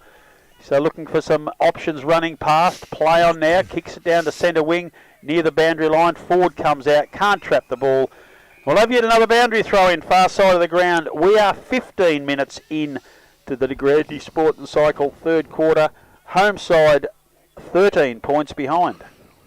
Ball thrown back on the centre wing. McClellan takes the ball out of the ruck contest, tackled straight away, and ball will be held up. Umpire to come back in, and we'll have a ball up to take place. Timmy Barton comes back on to do some ruck work and pushes man forward. So Barton now and also McClellan. Ball from the ruck contest. Went towards Harmer. Didn't pick the ball up cleanly. Again, Bellpost Hill numbers around the contest. They get the ball out the back. And again, tackle will force the ball back over the boundary line. And that's what's happened. So we're going to have another throw-in to take place on the far side. In these conditions where centre-half forwards and centre-half backs are pretty non-existent, it's an ideal time to actually play Timmy Barton in the ruck in these conditions, I reckon. Well, he gives him that bit of strength around the contest, doesn't he? So the ball now thrown back in. I think he tried to do a Selwood, then kicked the ball out of mid-air. They've been able to win the ball to Whitney. Whitney got it back towards Barton. Barton puts boot to ball, goes into their half-forward line. Now the ball has come out of the contest. Ooh. Was a little dangerous there. Joel Page just tried to move things on. But well, I don't know what he paid, but it could have been kicking in danger and a high tackle. It was both then.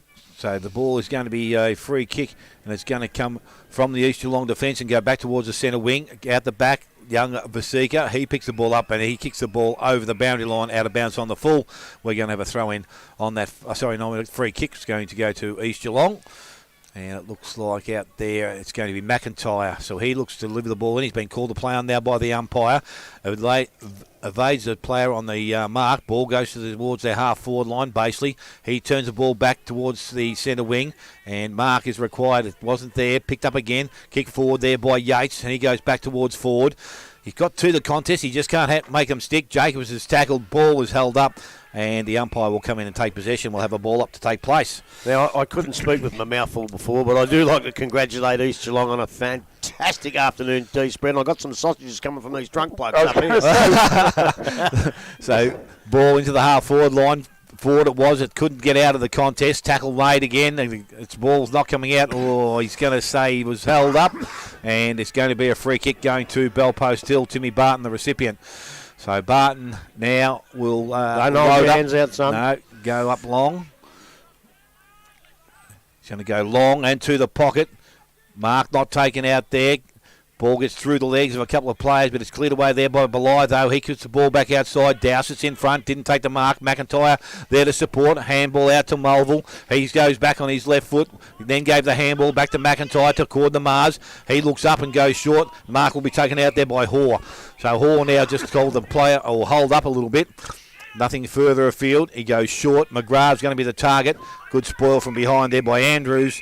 And the ball goes over the boundary line. We're going to have a throw-in to take place.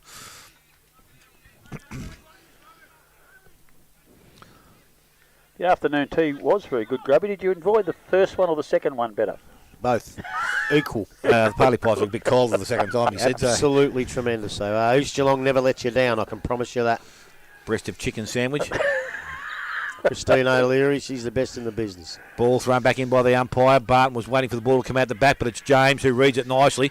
Took the bounce then, decided to go long and into the forward line, out in front of Page. He's best favoured by that kick. He's going to go back left to behind. Now Richie Rich is there. He bets the handball away, goes towards his teammate there. Crombie got the handball away, so they run to Mulville. He goes from the left half-back flank, goes long towards centre wing. Good mark out there. McGrath comes up and takes the mark. He goes across the ground. Mark will be taken. So they run the ball through McIntyre. Goes back into the forward line, and that's a nice kick. And leading up, I think that's Lemper that's come out. He must have had a bit of time forward. And he was going to go back and shoot for goal. He has to kick this because Bellpost Hill have had all the dominance and they haven't put any danger on the scoreboard. And this is going to bring him right back into the game if he can knuckle this. So Lemper comes in. kicks that goal. And he has. And he has kicked the goal. So Ryan Lemper has his first of the afternoon. And that will be the 5th goal for East Geelong. They are 5-3. Bellpost Hill are 6-4. We have gone 20 minutes in this De Grande Cycling Sports third quarter. They really needed a couple of goals, Bellpost Hill, when they had all that play up there and a couple of near misses. And East Geelong, you've got to give credit to East Geelong there. They hung on and hung on and hung on. And they get it into their forward 50 for almost the first time in the quarter. And put it through for a lovely goal to young Lemper. And you're right, he's a defender normally, I think, and he's gone down forward. Benny Bosley's thrown a few players around here, and another one, and the game's back on. So if they continue their dominance, Bellpost, they have to score. Otherwise, East Geelong will probably get enough time to kick a couple of goals and win the game in that last quarter. So they've got to kick goals. So McLennan and Barton are eyeing each other across the circle as the umpire throws it up. McLennan gets it to the advantage of Mast, but he can't quite pick up the ball. Bellpost Hill get a quick hand pass out. Dylan Whitney kicks off the ground again, coming out to try and win the ball for Bellpost Hill, but it's Ali Mast who grabs it, and his crop of now gingery blonde hair. He had me tricked for Jacobs for a fair chunk of the game, but Jacobs has been quiet this afternoon by his standards. Barton does a very good job to get it to Whitney, but it comes over the back of the pack to Lemper. He kicks it down looking for Hoare. Hoare does a very good job in front of Staggart. Hand passes out to Dowsett. Dowsett sort of throws. Oh, too high, umpire. He's got a high tackle and will take a free kick right in front of us on the centre wing. Been a very good player this afternoon for the Eagles. He kicks long into the forward pocket. His target will be McGrath, punched away from him by Andrew into the forward pocket. The very reliable McNamara comes out and eases the ball over the boundary line. And what a superb game he has played this afternoon. Superstar defender for the club. And he's held up many, many attacks indeed. And will be in line for the Yards Hotel Player of the Day for sure.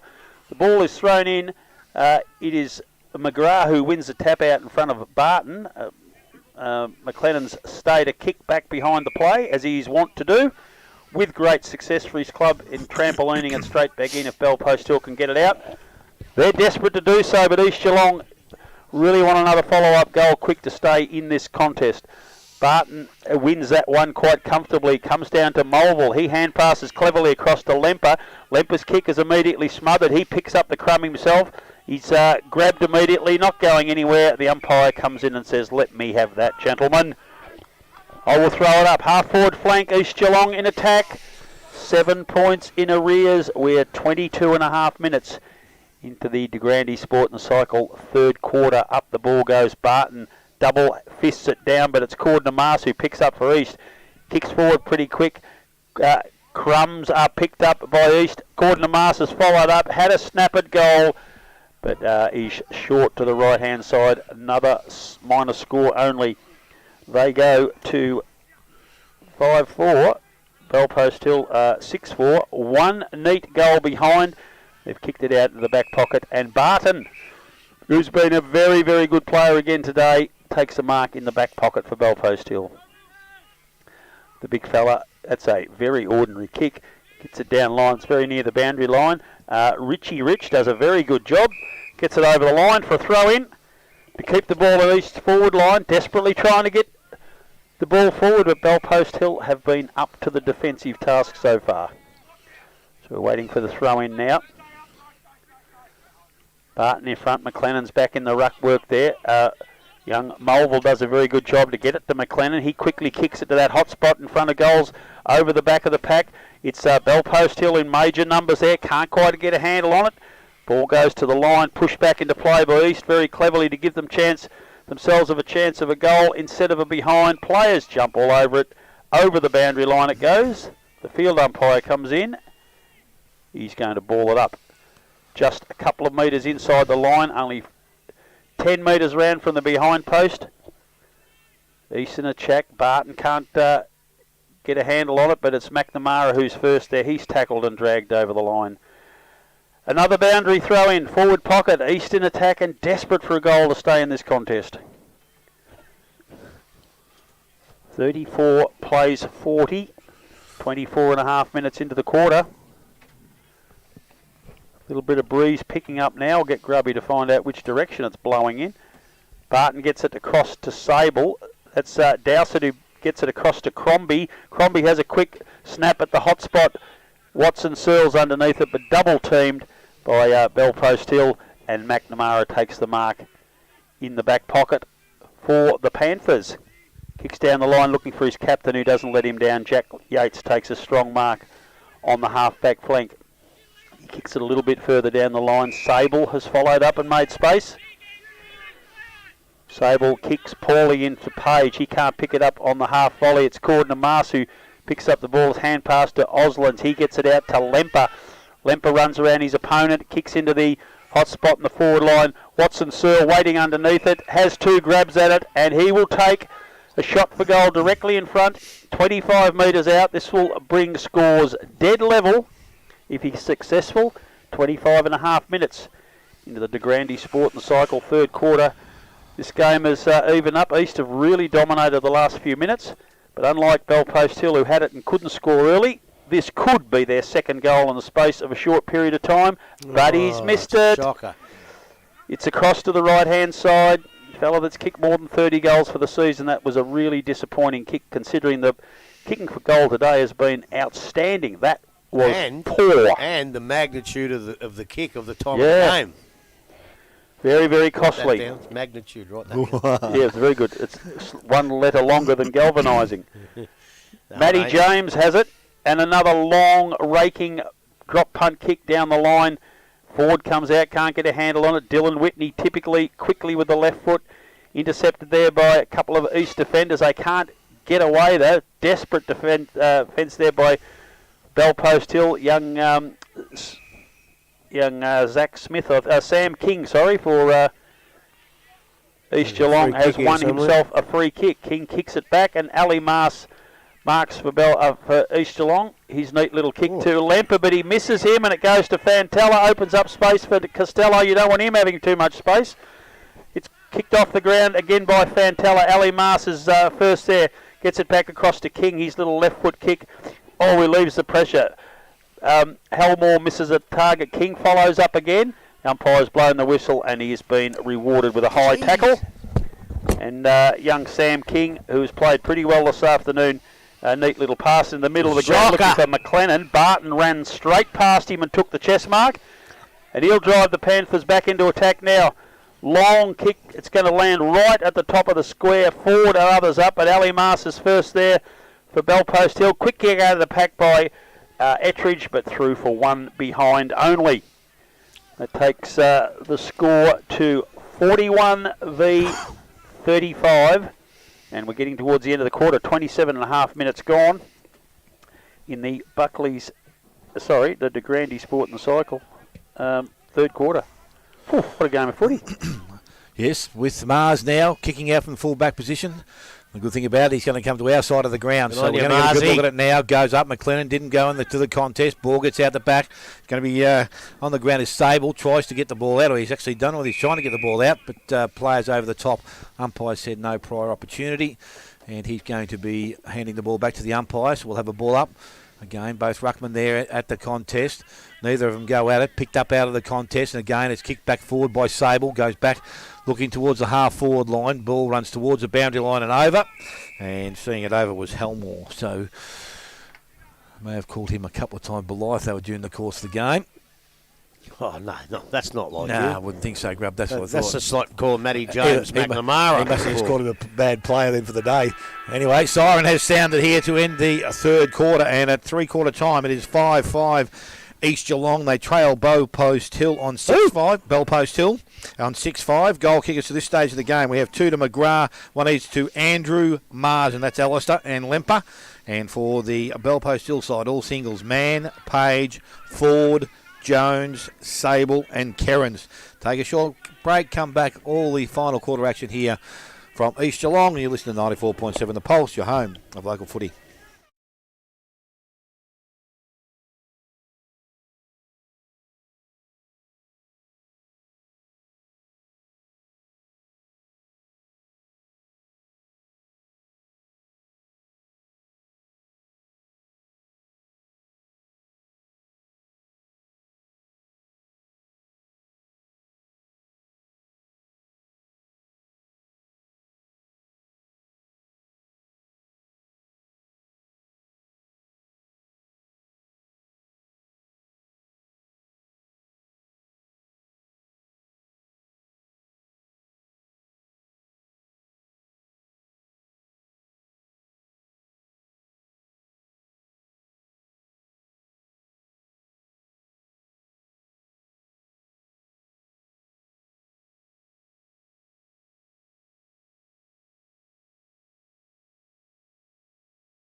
And Civil Oval, the home side, well, they got their backs to the wall. They're 6 points behind at three-quarter time. Grubby, we saw a really good first half. I wasn't as excited by the quality footy of that half, but it's still a very even contest. Yeah, no, I still enjoyed it. I just think when the conditions are like this, we didn't probably quite see as much good footy in that third quarter as we did in the first half, but I suppose with the heavy underfoot, players get tired and like that. And this could be a war of attrition in the finish, because I just thought Belpost Hill had enough footy of that quarter to be 3, 4, maybe 5 goals ahead. And then when they got their chance each, they took their chances and they got to within a goal. And that puts them with a big chance of winning this game. Belpost Hill do have a lot of older players. And so far it's been to their advantage with their skill, with their just the way they play the game, their experience in wet weather footy. They've just held sway a little bit. But that might go the other way in the last quarter, with East Geelong having so many young kids who might run on top of the ground for the last 30 minutes. So it could go either way. I think the first side that gets forward just has to kick goals. They just can't go kicking points and kicking it to opposition players in their own goal square. They've got to kick a few goals both sides. I don't know who's going to do it, and I don't know who's going to win. And that's the good part when you do a three-quarter time speech. You don't know who's going to win it. Most of the time at three-quarter time, we know who's going to win the game, and you can say who played well and who didn't. But to be quite honest, I don't know who's going to win this. You probably favour East Geelong on their home deck this, but you'd never, ever write off the mighty Panthers. So there was really hard to pick players, good players in this sort of situation. But I thought Alistair Mast was pretty good that quarter. Brent McGrath was pretty good. McLennan, he's having a great battle in the ruck. He's winning it, but I think Big Timmy Barton's nullifying him a little bit, so they're not getting best use out of him. But when it hits the ground, well, it's that wet and muddy and that in the middle, that no matter where it goes, if you don't get it on the chest, it's very, very hard to pick it up and get clear in the mire. McIntyre's another good player who's had a pretty good game. Over in the Panthers' den, I think Vasurka continued on his winning way. That was Matty James's best quarter since I've seen him back at Belpost Hill. I thought he was absolutely terrific. Jack Yates, well, he's just sensational. He just gets in here, gets all the hard stuff. You never see him get one out in the wing somewhere on his own, but you see him coming out of packs and taking strong marks, and he's played a great captain's game. Josh Andrews has been okay. Whitney's been okay. Sable had a better quarter that quarter. I thought he was quiet the first half, but he had a good third quarter. And Bowie McNamara holding down the fort down there in the full back line. And I tell you what, you might be smarter than me, Smithy. You might be able to pick the winner of this, but I most certainly can't. Yes, if I was having a small interest, I'd be taking Belpost Hill to win this. Wow. Yep. Wow. Yep. Ex-Geelong champion, eh? You know what's going to happen now. Well, I just think Belpost Hill are more desperate. That's what comes to me. They probably don't have the skill across the ground, but their experienced older players have just been superb today. And as long as they can hold it together and not get puffed, well, I that's reckon the they've problem. got enough in their system to win the game. That could be the problem, because they've had the ball so much and played such great footy and didn't get it on the scoreboard. That usually takes a bit out of you. Inverleigh 18-10, 1-18. Belmont 5-11, 41. 5-11. That's horrible. Well, we're back at the middle. The umpire, they've given the young fella the go in the last quarter. The junior, looks very teenage-ish umpire, has had the ball. Dale Smith, get this action going. We are final quarter, match of the day, East Geelong versus Belpost Hill. This is 94.7 The Pulse and GDFNL football. What's he doing? He's waiting for the blokes to get back. They just went round to the netball for the three-quarter time break. The boys down here, they're just getting back over the fence. So, siren is sounded. We're ready for final quarter action here. And as I said, Barton's goes straight back into the ruck. He's up against McLennan. Both ruckmen go at it. Barton, maybe the final touch, comes towards James. I think it is. Runs out of the middle, picks up and doesn't waste time. Goes straight into the forward line. Goes long. Kick wasn't great, but it's into their half forward line.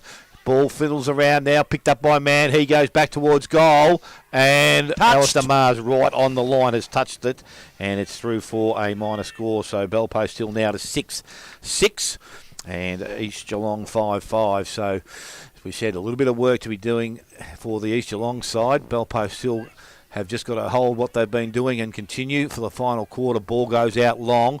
Mark is not taken out there. Again, ball heads back towards the boundary line. Handball is released. Gordon Mars tried to put boot to ball. Someone came across his boot, and it's going to be a throw-in to take place on the far side. It's a little bit darker out here now. It is.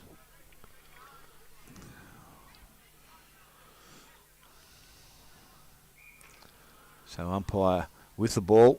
This time Barton and McLennan, they go at it as they have been doing all day. Ball comes out the back, and again it's Belpost Hill who were first at the contest. Picked up, handball is given. Again, it's not too sure who's going to come out with it. James. I think it's James, it is. He went back over his head, and it was intercepted there by Gordon Mars. He goes backwards, basically runs back, as he's done also all day, and he daps the ball back towards the boundary line. It goes over the boundary line, and they're going to have another throw-in to take place on the far side. Oh, yeah, 3 votes to see coming, basically. I can see that coming a mile away. I can see it coming. So when he's in the pen, he's straight in there, mate. Just waiting for the umpire to regain possession of the ball.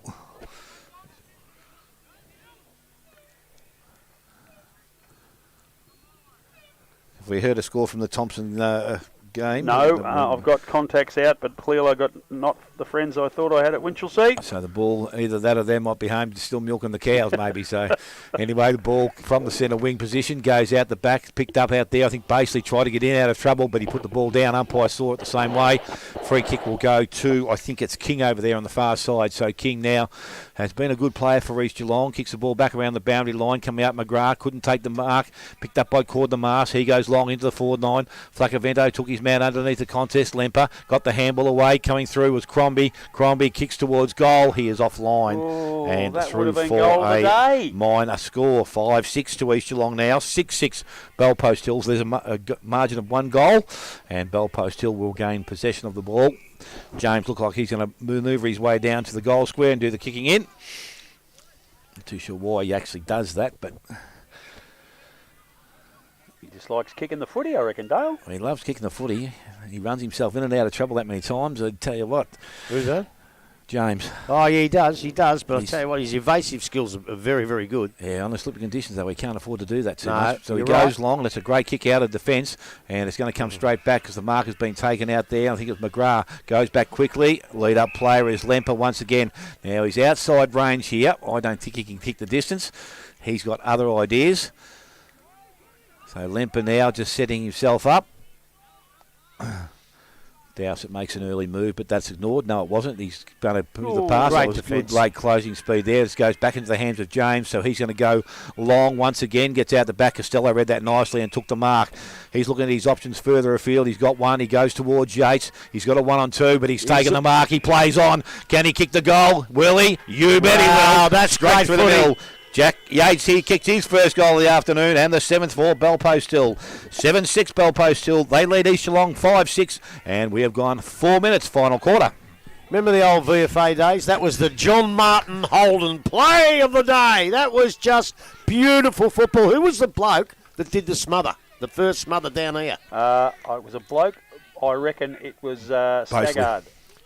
Wasn't. Ah, you liar, City. No, That's the difference. I think it might have been Staggard. That's a 12-point difference because he takes that mark. Well, it might have been Quinny, actually. It might have been Sam Quinn. He takes it could that have mark, Dowsett, and East Geelong, hit the front or go even? He doesn't take the mark because of magnificent defence by Sam Quinn, and they get the ball down, and Yates, he was never going to let his side down there. And Cozzy, brilliant football as well. Great footy. He's a fair dinkum freak, that Costello. Great footy. So it's in the middle. McLennan gets a hand to it, but not to any effect. And again, a lot of players in the mud trying to win possession of the ball. The umpire said, no going anywhere, boys. I'll have that, please. Let's throw it up again. And in the middle, again, wiping the ball for the umpire is Matty James, because he's fancy being the first one to get hold of this and kicking it 45, 50 metres forward again. Barton punches it forward for his team. Coming out very nicely, evading a tackle. Kick in the middle of the ground. That's a very good job by Oslands. He can't break clear, though, and it is James who finally gets near it. But Oslands has desperately got the ball through there. Andrew from East Geelong tried to get the ball. He was tackled without it, the umpire said. And the umpire said, play on. He was tackled immediately, so no support there at all. McCord gets it, kicks it across his body into the forward line, but Baseley, Now the that's boy Baseley. who might get a taste of a Wagyu steak later on in the week, has taken a mark in the back pocket. Should have got it last week. For Bell Post Hill, kicks it across. McGrath tries to get it. That's a great tackle on Jones there. Staggered comes through, picks it up. Great Beautiful pick up by Ettridge, right in the mud in the middle of the ground. Jones has another go at it. The umpire saw that, as I did. Young Austin Mulville touched him across the shoulder, and he'll take a free kick for a high tackle. Winchelsea 37, Thompson 39. Oh, goodness gracious me. It's a funny game, football. James has got the ball. He's in a bit of trouble. He's tackled. Gets hand passes quickly across to Andrew for Bell Post Hill. His quick hand pass to Stagger. Drives it forward. It's young King tried to get the ball. Man, who's done a pretty good job up there in poor conditions. Can't quite get a handle on it. Out of bounds it goes in the forward pocket for Bell Post Hill. They are leading by 12 points, and we are 7 minutes into the Morris Finance final quarter here at East Geelong. So ball to be thrown back on the half-forward line again. Bell Post Hill back into attack. Barton down there doing the ruck work. Taken out of the contest, and James on hands and knees tries to reel the ball into the hands of Whitney. He goes quickly into their forward line. Tell you what, Mark has been taken by Costello. That's bad defence. And he can go back, and he can make this a 3-goal margin very early in this final quarter. Gee, We know because he's a great kick at goal, and the distance is not all that great. And he's going to be able to slide this one through, I would think, for Bell Post Hill, and give them a fair bit of breathing margin. So Nick Costello taking his time, and from about 15 to 20 out and almost directly in front comes in, kicks that goal, and he has got it. He likes it, and they have their eighth. They're 8-6, and East Geelong are 5-6. We have gone nearly 8 minutes, final quarter. Morris Finance scoreboard. I just can't fathom that one of the most dangerous forwards in the competition is left sitting there just by himself. Nobody near him, especially in a game where the ball just kicked out willy-nilly, can go anywhere, and it's gone straight down his throat. That's given them a real edge here now. East Geelong are going to have to find something. Look, they've found it all year. They've been a great side all year, and they're not out of it yet, but they have to find something here. Otherwise, they're going to go down. This side amazed me how they've been going this year. All of a sudden, they're playing for a game to stay in the 5. Now they're looking at a double chance. McLennan gets it to Andrew. He kicks off the ground, goes forward for his team. There was a chance of a push in the back there. Umpire didn't pay it. They haven't paid it all afternoon. Why start now? Berserker picks the ball up, throws it to the umpire. We'll have a ball up. We're still inside the centre square, but East slightly in attack. McLennan does get a fist to the ball. Barton and Whitney are there trying to get hold of the ball. Comes out East Geelong desperately trying to get forward. I've got no idea who that bloke is. He's covered in mud. Tackled by 3 blokes from Bell Post Hill. And last one up, Gordon Amas, it is at the bottom of the pack. So McLennan gets it across. Harmer for Bell Post Hill is first there. His kick is smothered by Crombie. Crombie's tackled immediately. On the ball. Hand passes sort of to Dowsett. The umpire said sort of was more like it. Yeah. Incorrect disposal. After taking a few steps through a tackle. It's Harmer will take. No, it's Kerrin will take the free kick. He gets it out to Whitney. Lemper's in front, but Whitney picks up the crumb. Berserker's in there, quick as a flash. Can't get it out. We're going to have a ball up right in front of us, only about 15 metres from where we're sitting. These might not be the results we wanted. I said one of these sides have got to take a scalp. It could be today. If they hang on and Thompson lose, that's it. That's all over Red Rover. All over Red Rover indeed. Ball's punched clear of the pack. It's Sable who gets it out to Jones. Jones to Harmer, who kicks forward into that dangerous area. It's over the back of the pack, and that spells danger for East Geelong. Costello and Yates running towards it. Belotho is there first, forced through for one behind only. And we have now, it's 36 plays, 55, 19 points. Bell Post Hill way, and we're 10 minutes into the Morris Finance final quarter here at East Geelong. Goal there, and she's all over Red Rover here too then. Ali Mars for East Geelong kicks down the line, punched away from the pack. Desperate. Bell Post Hill are there, first to the ball again. Knocked out of the hands of young Jones over the boundary line. with so many fantastic players that we've seen all over the years for Bellpost Hill, I love this kid, this Zane Jones. He's not there yet, but by geez, he's going to be a good kid. He does look it. Very likely type. Betcha. Him and Andrews, they're good kids. I reckon that might have been Andrews, the far side. Jones is here. Yeah. So the ball thrown back in by the umpire. Barton now the ruck contest. Pushes the umpire, so McLennan will win the free kick. He's going to need to move the ball quickly, and he's just Bellpost Hill got numbers back now, and they're able to cover off all those exits. The ball goes back towards centre wing, over the top. Mark is not taken again. The handball comes out the back, picked up by McIntyre, goes back inside and has Lemper. So Lemper now looking to roll things, I would think. Has a player leading, uses that player, and it's going to be Carter. Umpire must have called play on, did he? So it's gone back he dropped the mark. Back to Lemper. Lemper goes back into the forward line. About a poor kick, and Sable sits back in the hole, and he has taken the mark. So Sable now with the ball, got options wide, hasn't decided which way he wants to go. Now he goes back, club room side. Kick has to be good. Contest was made out there at ground level. Barton was taken out of the contest, picked up East Geelong player. I can't see who it is now. It's getting a bit dark out there. Bit of mud on the jumper doesn't help things either. And it's going to be a throw up on the centre wing, far side. Ball out of the ruck contest, and again comes out. I've got no idea who had it. Well, East Geelong had it. Maybe Corden Mars No, or Andrew. no. Andrew, is it? Yeah, Billy Andrew it was on the bottom of the pack. Yep. So ball's now thrown up once again. They work the ball from the contest, coming up Ettridge. Quick hands again, goes towards Yates. Ducks under the contest. Handball's back out goes to Quinn. Just can't pick the ball up, so kicks it off the ground. Ettridge, geez, he's been clean below to his knees today. Ball is picked up there by Lemper. Lemper again picks the ball up, and he looks to go across the ground, leading the races. McNamara just needs to put boot the ball, does so. Ball comes out of the contest, kick towards centre wing, coming across, not taken cleanly. Jones is there, also has supporting Kerins. Over the top he goes, back towards Page. He came at the ball, so did the opposition player in Crombie. Ball ends up there in the hands of Lemper. He's tackled, brought to ground. Jones goes back and collects it. He is pushed over the boundary line, and we're going to have another throw-in to take place.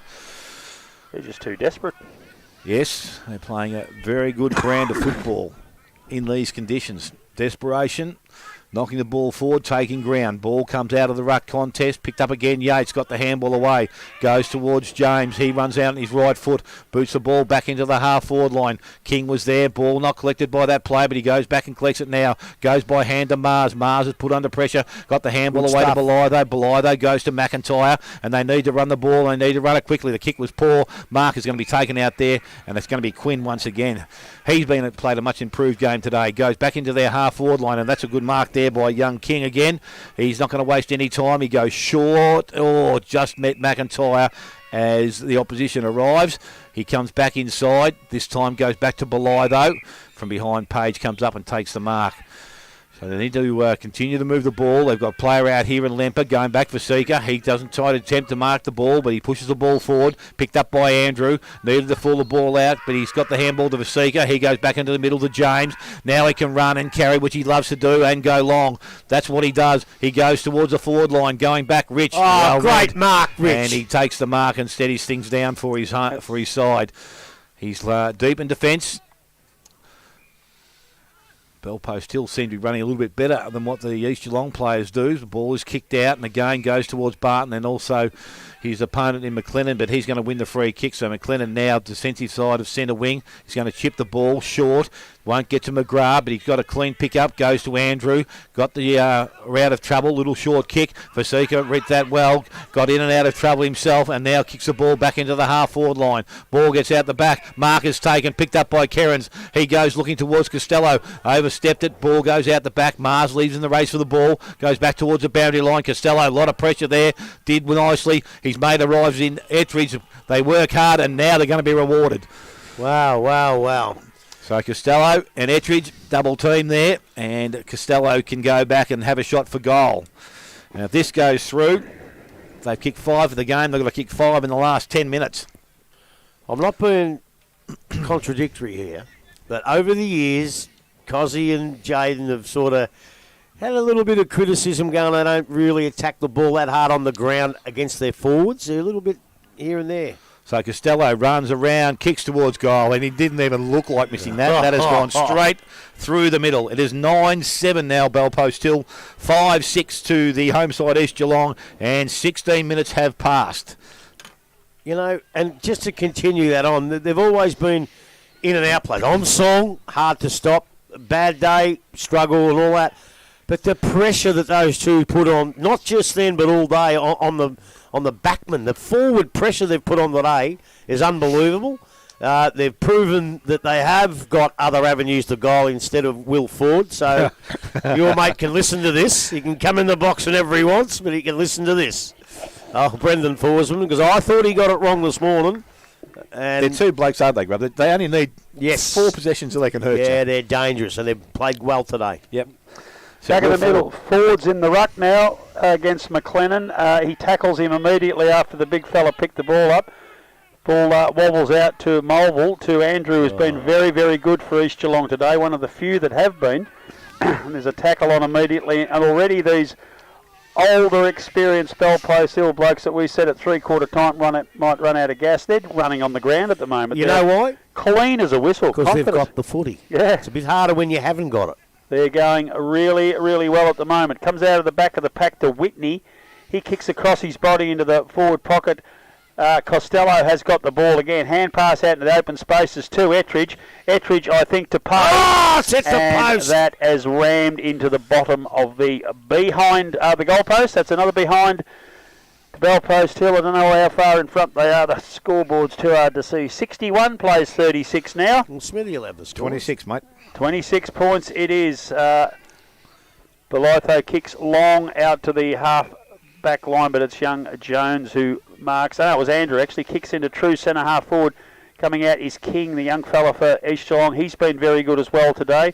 Page hand passes, gets his own hand pass back. Mule comes through, he gets the ball, hand pass to quick to Whitney. Whitney slaps it on the right boot into the pocket to Costello. He keeps his feet, gets it across to Ettridge. He does a little poke off the ground again, and goodness gracious me, if that's a goal, that is a free. No, he's paid a free kick for a kick in danger. Oh my goodness gracious. Oh dear me, what a superb performance by those players now. They are definitely running on the ground. Superb by Muir, desperate to get the ball back. Whitney has won a free kick for a high tackle. And I say won it too because he jumped back like someone had put a hot poker in his face. He jumped back.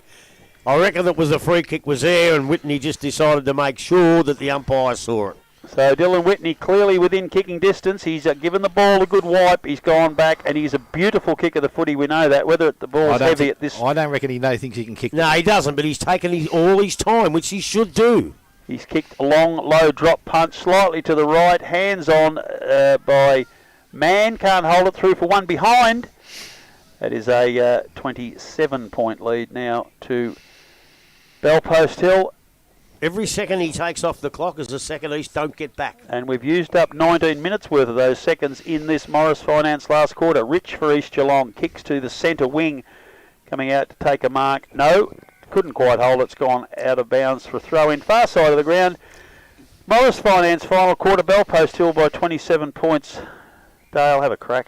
Yes, ball on the far side of the ground.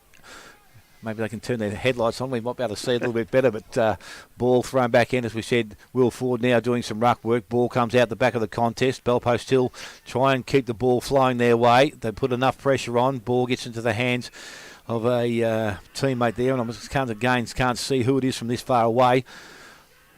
They keep the ball alive. Yates puts his head over the ball. Ends up that there's a number of players around this contest, and this time the ball will not come out of there, and there's going to have a ball up to take place.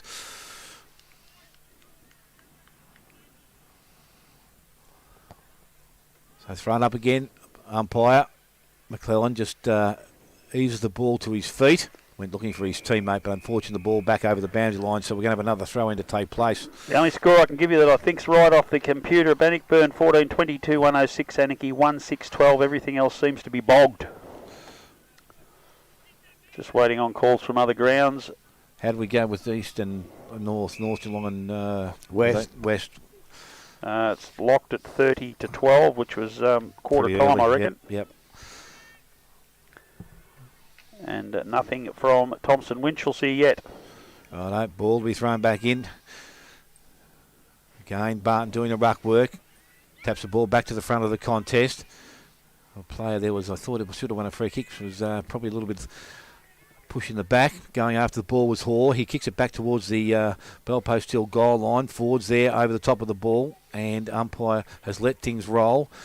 They come out of the contest. It's McIntyre. Put himself under pressure. Gets through the goal square though. Now looks up and goes out wide. That's a nice looking kick. Oslands comes up. He took the possession of the ball but couldn't use it all that well. But it ends up in the hands of Mulvale. And he now delivers the ball going back towards centre wing. Oh, that was pretty nicely done there. I would have paid that mark. And it has been paid. And it's Ezard. Ezard now changes direction, goes across the ground. Another nice kick as McClellan comes up from behind the ball. He continues to run now, and they need to. Ball goes short. Mark is okay to Hoare. He comes back on his right foot. A little bit of pressure. Got the handball back to his teammate. Now they put under pressure as the troops arrive, but a free kick has been given. And it's going to go back to the big fella in McClellan. And basically handles the ball straight back to him. So now he's looking for some options from behind. He has one in Alistair Mars. He comes up, kicks towards the pocket, going across. Harmer didn't get there, but the ball goes back over the boundary line. So we're going to have a throw-in to take place on the far side of the ground. As time ticks by, almost 22 minutes gone. And it is 5-6 East Geelong. Bell Post Hill 9-9. Okay, far side of the ground, waiting on the boundary throw-in. McLennan wins it because he was the only one who participated. But his hand pass to Corden Mars, he's trapped up immediately and will have a ball up exactly where that boundary throw-in landed. It went nowhere. So, ball up again. Barton this time contests on his own, wins it the second time. Hand passes to Ettridge, who brilliantly just laid the ball down for Dylan Whitney. He's... I was going to say he went a bit too far. He did go a bit too far, the umpire said. Trying to evade tackles. Forgot to bounce it or touch it to the ground. Just needed to load up, I think, Rob. Got caught out. So, Ali Mars now, we're 23 minutes in. No chance of them winning this game now. And I don't know what their attitude will be in the last little bit. But I'll tell you, Bell Post Hill have not taken their foot off the pedal. And Jordan Sable has won the free kick for his team, Bell Post Hill, on the halfback flank. He kicks to centre wing. Rich can't control the ball in the air. Comes out of the back of the pack to Mann. He kicks it forward. Coming out for East Geelong. Copped one high on the way through. That is free kick advantage. Play on. Kicked out towards Lemper. He gets around an opponent now. Doesn't use, that is a terrible kick. Kicks it straight to Ben Muir. Poor bugger. Muir's kicked equally poorly. I think he thought he was one of them. And Alistair Mars gives it away. East Geelong has kicked loud. And there's three horrible kicks in a row because he's kicked it straight to Ben Muir. Bad conditions, very tired. Give him a break, boys. Central 75, Corio 35. Okay, so Centrals have put the pedal on. Muir's gone 20 metres backwards to Baseley, who's gone across the ground to Ford. Ford has an option in the back pocket on the opposite side of the ground, which he's taken, and that's McNamara. Jesse Patterson hurt. He's their best player. Yeah, looks like it. So that ball's kicked down. It's out of the hands of young Andrew for Bell Post Hill over the boundary line. Throw in right in front of where the players will change at the end of this game in about 10 minutes. And how do you know? Someone might go home and change. How do you know Well, that? actually, the modern player seems to. That's a very good point. The showers are available there if they wish to use them anyway. McLennan over the back of the pack to Lemper. He hand passes out wide to Carter. Carter can't get away. Staggard does a very good job to hold him up. Ball up. Have a ball up. We actually took the camera into the showers one day when Ricky O'Toole was in there. Tell you what, he was never scared on the ground, Rick, but he was scared that day. So we'll have a throw up. Barton and McLennan again. Barton gets it, but it's Lemper who's the winner of it. He kicks it down forward. Can't hold the mark at the back of the pack, but McNamara picks up a crumb, slaps on his boot out to safety on the centre wing. Long hand pass. Andrew for East Geelong kicks low into the forward line. Ford comes out, tries to get it. Quinn hand passes neatly to Sable. Sable to James, but over his head. It goes to Dowsett.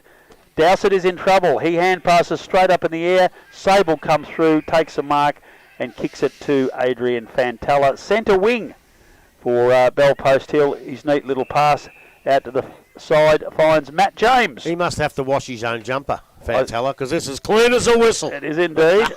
That's a poor kick into the middle of the ground, and Cord de Mas takes the mark for East Geelong. Low, long, flat drop punt, and that is a shocking kick. I know they're tired and sore, but he's a leader of the club, and that just needed to get a goal at this stage, and that was an awful kick to Watson Searle. Out of bounds, forward pocket, and if they ever had a chance, that was it. They're gone, G-O-R-N, and it is 26 minutes. I'm not bagging him. He's kicked 10 and 8 and 10 against the sides down below. He needs to kick some goals against good sides, although today's a very hard day to kick him, I must admit. So throw in now McLennan and Barton. Barton gets a little bit of a hand on it. It comes out of the pack, and that is a fine mark by Ryan Lemper. One-handed while he was holding Brad Staggered out of the contest. A superb mark, and Braden Staggered, he'll have a shot for goal directly in front. Does not miss. Much needed, but far too late goal for East Geelong. First to Ryan Lemper for the afternoon. 26 and a half minutes into the Morris Finance last quarter. Grubby, mild bit of relief at the end for East. Yeah, well, it is. And I'll tell you what else East can draw out of this game. The fact that... Has he only kicked one Lemper, has he? 2. I thought he'd kicked 2 and had another shot. So one thing they've gained out is if the chips are down, they can actually shift Ryan Lemper down to forward, and he can be productive down there. So that's one thing they can draw out of it. But the rest of it, they can't draw much out of it because they have been poor in these conditions. I'm going to speak a bit about that after the game. But Bellpost Hill, their life's on the line. They know that. They know if Thompson can beat Winch and if Thompson can take a scalp, then they might miss the finals. And I said all along, these last 3 games, the 3 games that are hard, one of them 2 sides have to take a scalp. And Bellpost Hill, they're the first one to take one. And after their win last week, they are in the box seat to play finals this year. So the ball back with the umpire in the middle of the ground. Gets it down. I think actually McClellan might have tapped that the wrong way, or not the wrong way, but tried to look for someone behind him. Ball goes out towards centre wing now. Marcus taken out there. Oslands it is who gets the ball, goes into the half-forward line, coming up to meet the ball. Mark was not taken out there by... I'm not too sure. May have been Helmore, maybe, but the ball is kicked back towards centre wing. Man over the top of the ball. Needs to work hard. He's got numbers around him, and that's East Geelong players I'm talking. Ball is held up. He's done that pretty well, and there will be a ball up to take place on centre wing, far side of the ground, or clubroom side of the ground. We've gone over 28, and I said there probably will only be a couple of minutes to run, I would think. Ball out of the contest, picked up out of there, kicked back there. McIntyre goes back towards centre wing. Vasika's there, also Crombie. Ball is picked up nice and cleanly there by McGrath. He goes out wide. Cord de Mars takes the mark, plays on, goes into their forward pocket. Will Ford is sitting back there. Ball's out of bounds on the full. Free kick and or whatever to Will Ford. So he's got possession deep in their defence. So Ford now just asking for direction from the umpire. Just may as well take a few more seconds off the clock. He decides to go long and back towards centre wing. Ball gets through the players and back over the boundary line, and will be another ball or throw in to take Huge place. upset at Thompson. Winchelsea 49, Thompson 37. Game over. Final. That's a netball. You bloody idiot.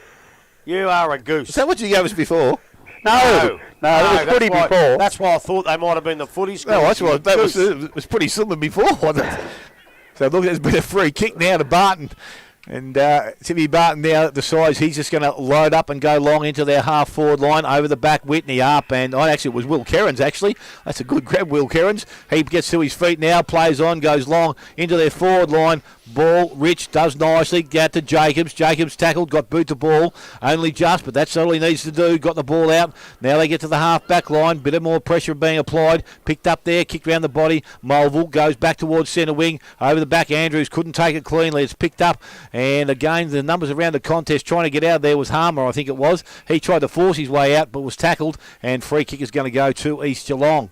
So they've still got a little bit of life, but time is definitely against them. The ball short goes towards Hoare. Umpire calls play on. They go back to Cord de Mars. He goes out wide. Mark is not taken out there by Monahan. He can't pick the ball up cleanly. He's tackled, brought to ground. Umpire said high over the shoulder. Free kick to East Geelong. John Mitchell's right. You do hate Thompson, I reckon.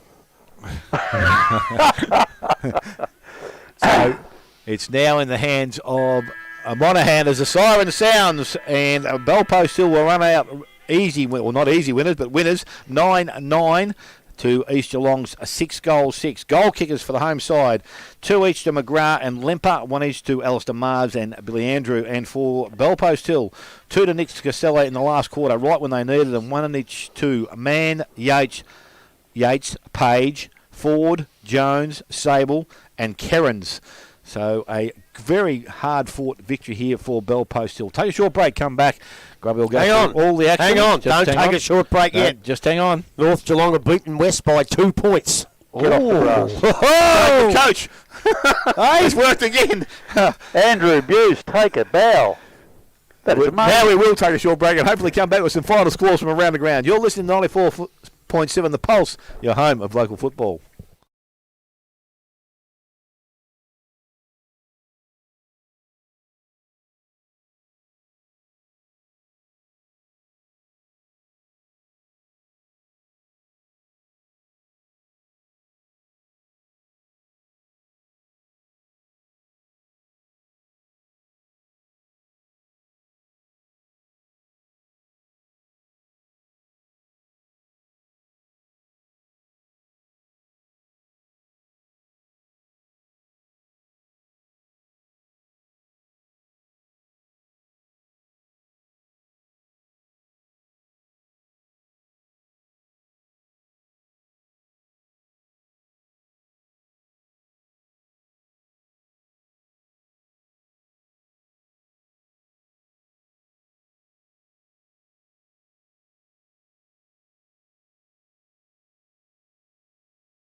Here at the East Geelong Oval, it is GDFL match of the day.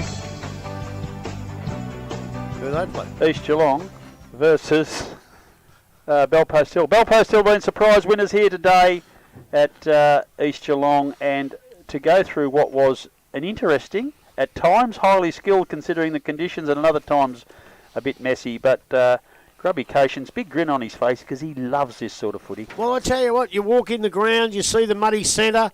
I walk across the ground, and I wore my boots today, which is a real smart move. Got a new pair of white Asics during the week. So I wasn't wearing them, and the underfoot was heavy. Wasn't too bad this side of the ground, all the way down the middle and across the other side of the ground. I thought, beauty, we're going to see some real grassroots footy here today, and that's exactly what we saw. I got to commend both sides, because at half-time there was nothing in it. Belpost Hill had all the footy in the third quarter, and they just couldn't break away. I think it was about a goal the difference at three-quarter time. And unlike you blokes, I honestly thought Belpost Hill had run their race, had done all their good footy, they didn't get far enough in front, and I thought the Mighty Eagles had come home well, but Belpost Hill just showed us again that you should never, ever write them off, which I didn't, and I did say that, don't write them off. Yeah, they're just a fantastic football side, and it's great to see them come out here and not only keep their finals hopes alive, but maybe even give them an outside chance at tackling the top three, which would really put the cat amongst the pigeons, because we always thought that they probably wouldn't get the top three. And after losing those players before the season, when I had them ranked number 2, they've fought their way back, and a lot of credit's got to go to Justin Tarr and his coaching staff and all the people out there at Belpost Hill. Fantastic effort. East Geelong, they won't be too despaired. They didn't play well today. They've got a lot of young kids who have probably never played this type of footy, and it showed. The kids that I really like Mulvale and Crombie, they just didn't have a part in it today because the ball was in close all the time. They couldn't break away and use their skills, and that's why blokes like Page and Whitney and all those older blokes who have been there a long time, they know how to play it. When they kick it off the ground, they have a bit of a look first and kick it to the advantage.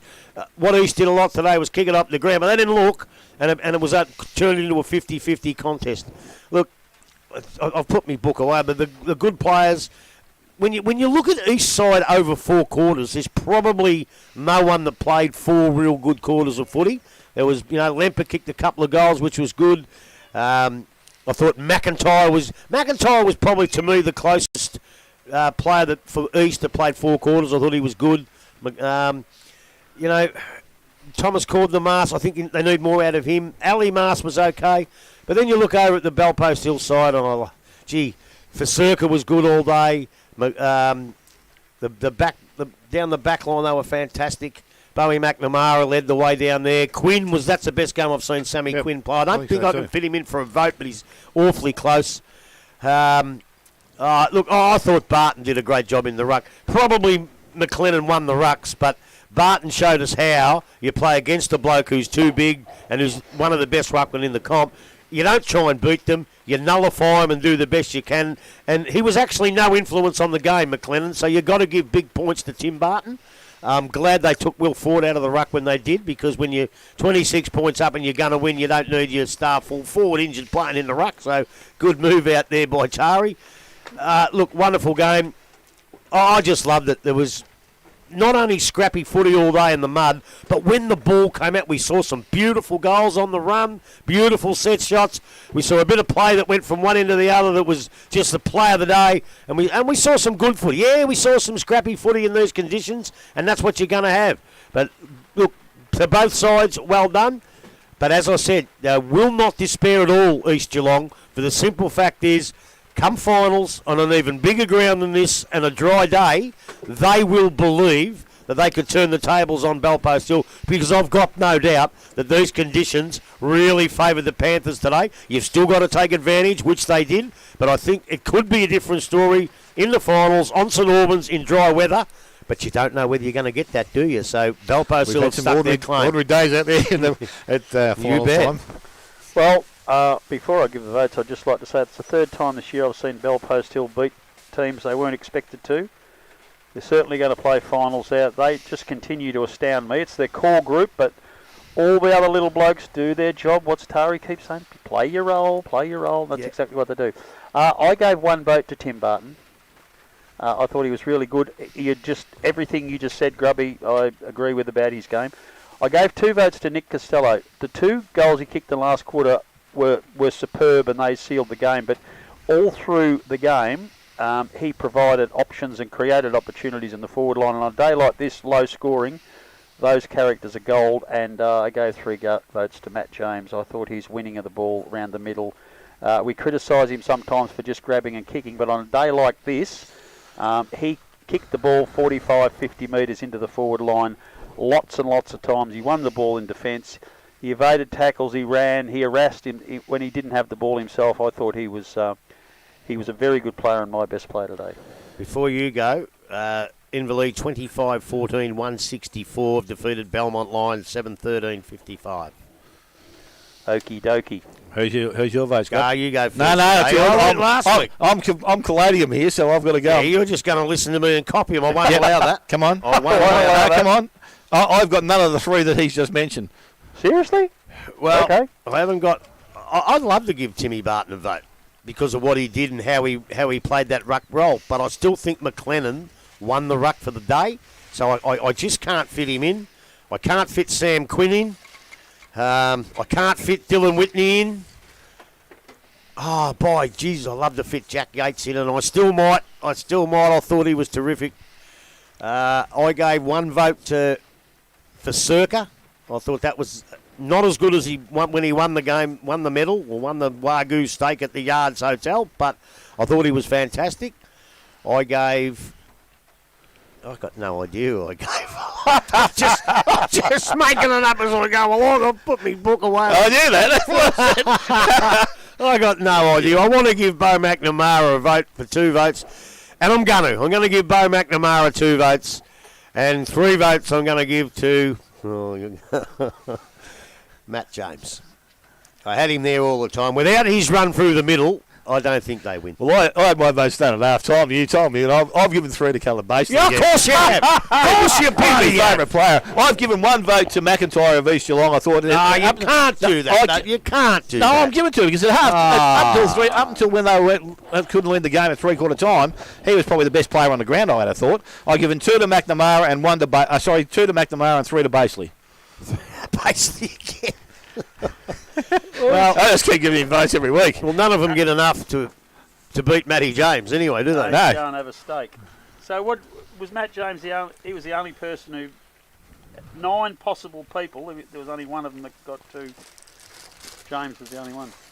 It wasn't his possessions today. For me, it was the way he did it. Yeah, I thought he was sensational. After half time. What round are we? 19, 18, 17, I don't know, 16, 15, is it? 15. Well, There you go. I'm missing the 15. Yeah, There it well. is there. Round 15 it is. Yeah, it's a funny game.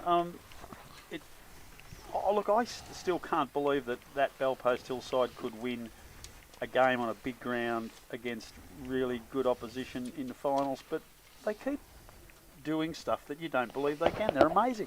Oh, look, if they Incredible footy club. If they get to St Albans, they play St Albans as well as anybody. So don't worry about their age and all the rest of it. They just play a possession game of football, and they will isolate. They will go through their opposition side, and they will isolate 1 player or 2 players that don't work hard enough and pick up their opposition player, and they will then put their best runner on them, and they will just go to them during the middle of the ground, and they just continually do it all the time. They just keep finding a way to be able to do it. So, but Dale, do you think they've got the skill right across the 22 players to play a game like that? They did win their premiership. Look, if they can show the same desperation out there today and close things down when they haven't got the football, which they've been able to do time and time again. As I said, their game's not all one-dimensional in attack with the players they've got. They haven't got a ruckman, which will probably be their only downfall come the finals time out there, because I think when you get to finals time, you're going to need to play a Timmy Barton at centre half forward because he's such a great kick, and he's one bloke that can get a ball from where the 50 is at St Albans and still kick the goals. Yeah. So, and maybe they need to find, as I said, they've got Cozzy up there, they've got Ettridge who's starting to play better football, and they've got Will Ford up there, but they need that link between centre half forward in the middle of the ground. Now, that's where even a bloke like Andrews, who I think is a good mover, or this young kid Jones, if they can work those 2 players into being that link player through the middle, then they've got that runner that can actually get the ball from that ground one end to the other. Because as I said, you come out of St Albans, 1 kick in, and sometimes you're not even in goal kicking distance, whereas most of the grounds we play on during the season, if you get a half kick into the forward line, you're actually standing back looking at goals. So, look, they'll do it. As I said, they'll be very hard to beat. They won't go down without a good fight. So it's quite within their realms to be able to play finals football out there. They've shown it before. The task's going to be against them, because I don't think they can get to third with the draw they've got against what the others have got going up. So, look, it'll be very interesting to see where they actually finish. But I think that's probably as high as they'll go, and now is 4th. Whether they can hold on to 4th and hold it, I'm not too sure. But again, some interesting games coming up. As I said, like they've got to go to Inverleague and next week Bellpost Hill. Geelong West, after their loss today, where do they go? Oh, they got a couple of easy ones and then a Bell Post Hill to finish. Geelong West, where are we? Geelong West. Can't even see they've them. got They got Werribee Essentials next week at Werribee. Oh, Well, I tell you what, we might go there. Well, as I said, if you want to go, I'm not fussed because you haven't got many choices. You got Thompson and East Geelong. Now Thompson is just a shot now. I would think they can't really hang make on, it. what about the one underneath it? Well, Inverleigh and Bell Post Hill. I reckon that's a great game. You're not going to go and see Belmont Lions and Cryo. North Geelong and Anarchy, I don't think we'll venture there. And you got Winchelsea and Bannockburn. So the two choices for me would be. I'm absent and Mark Spider Brady will be in the box, That's so right, I won't so make you've a got contribution. no say in it. The only thing that worries me about going out to Inverleigh is the fact that people start to say, "Oh, you're favouring Bell Post." It'll be 3 in a row. Well, not favouring Bell Post Hill. It just happens to be that they're in their game. Yeah, but I know that, and you know that. But everyone says, "How come you go to Bell Post Hill 3 in a row?" Well, we won't be doing that the week after because we've got Bell Post Hill versus Cryo. Yeah, I know. I still think I don't know how Thompson went today. I don't know whether they won or not. I still haven't got a report. I've sent 3 texts, 3 different people, no response. Yeah, well, I've sent a message and a text out. They were 2 points down or 2 points up. So Mitch is not there? Yeah, that's who I've sent the messages to, but he hasn't replied to me, the silly ball-headed old coot. I'll see if I can get him again because I just think it might be easier to go and see Thompson East because East weren't that good today, and on a little small ground, it could be close and tough and hard. You know? Well, if the footy's crap, you could call the netball. That'll be the match of the day. We won't be calling that netball. I can tell you that now. Inverleigh suits me. Yeah. The I'll only leave thing it that up to you worries me boys. is because Mitch ain't answering me, that might mean they got beat. Because Yeah. he's a pretty sooky old fella. He will be listening. He'd be in the car going home if that's the case. Well, he usually rings me after games. But that's usually when they win. So I think we can nearly put down they might have got beat. He's sooked it and gone home. All right, so where are we going? Oh, I don't care. Do you want some think music? I think we'll go to Thompson. Oh, you pick. Why I don't you always choose, pick. Jules? Where do you want to go next week, mate? Crack up to Werribee? Nah. We won't be going there. We won't be going there, I can tell you. Although they must have played a bit better today. I thought it was a danger game for Werribee today, and at one stage they were, 40 points up, so I thought it would be a lot closer than that. But no, I don't care. If you want to go to Inverleigh, we'll go to Inverleigh. Yeah, we'll go to Inverleigh. All right, because it's just round the corner from your joint. Yeah, you can come for breakfast. Well, it's not. I'm just going to say, it's going to cost you breakfast. Yeah, that's fine. So, and get some of that homemade honey too. Otherwise, Yeah, I'm right. not coming. Righto.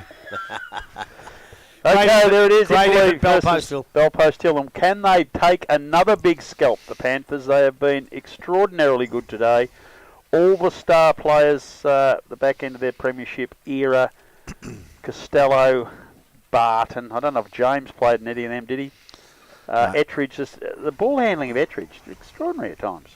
Just creating chances out of nothing. Well, the big problem with Ettridge is he's been in his mind, because I think at one stage he didn't really feel like playing. And once he has a bit of time off, he puts weight on. So then fitness becomes a problem.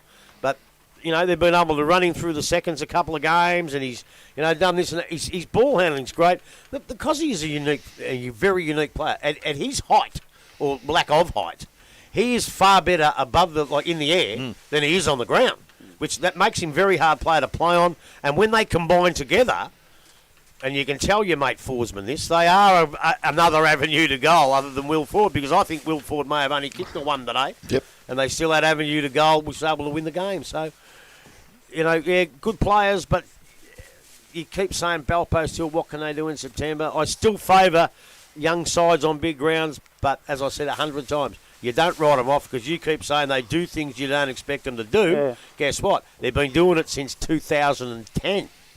So that's what I don't see any reason why they can't do it in 2022. Well, thank you very much, Grubby and Dale. Thanks to Jules and the team for the technical side of today that brought you the game, not only on Pulse Radio but also on YouTube. Thank you to Robert at Nowon back in the studio. Love what you do, gentlemen, giving up your Saturday afternoon for us and the GDFNL fans. This has been GDFL Pulse Football. This is your home of local football.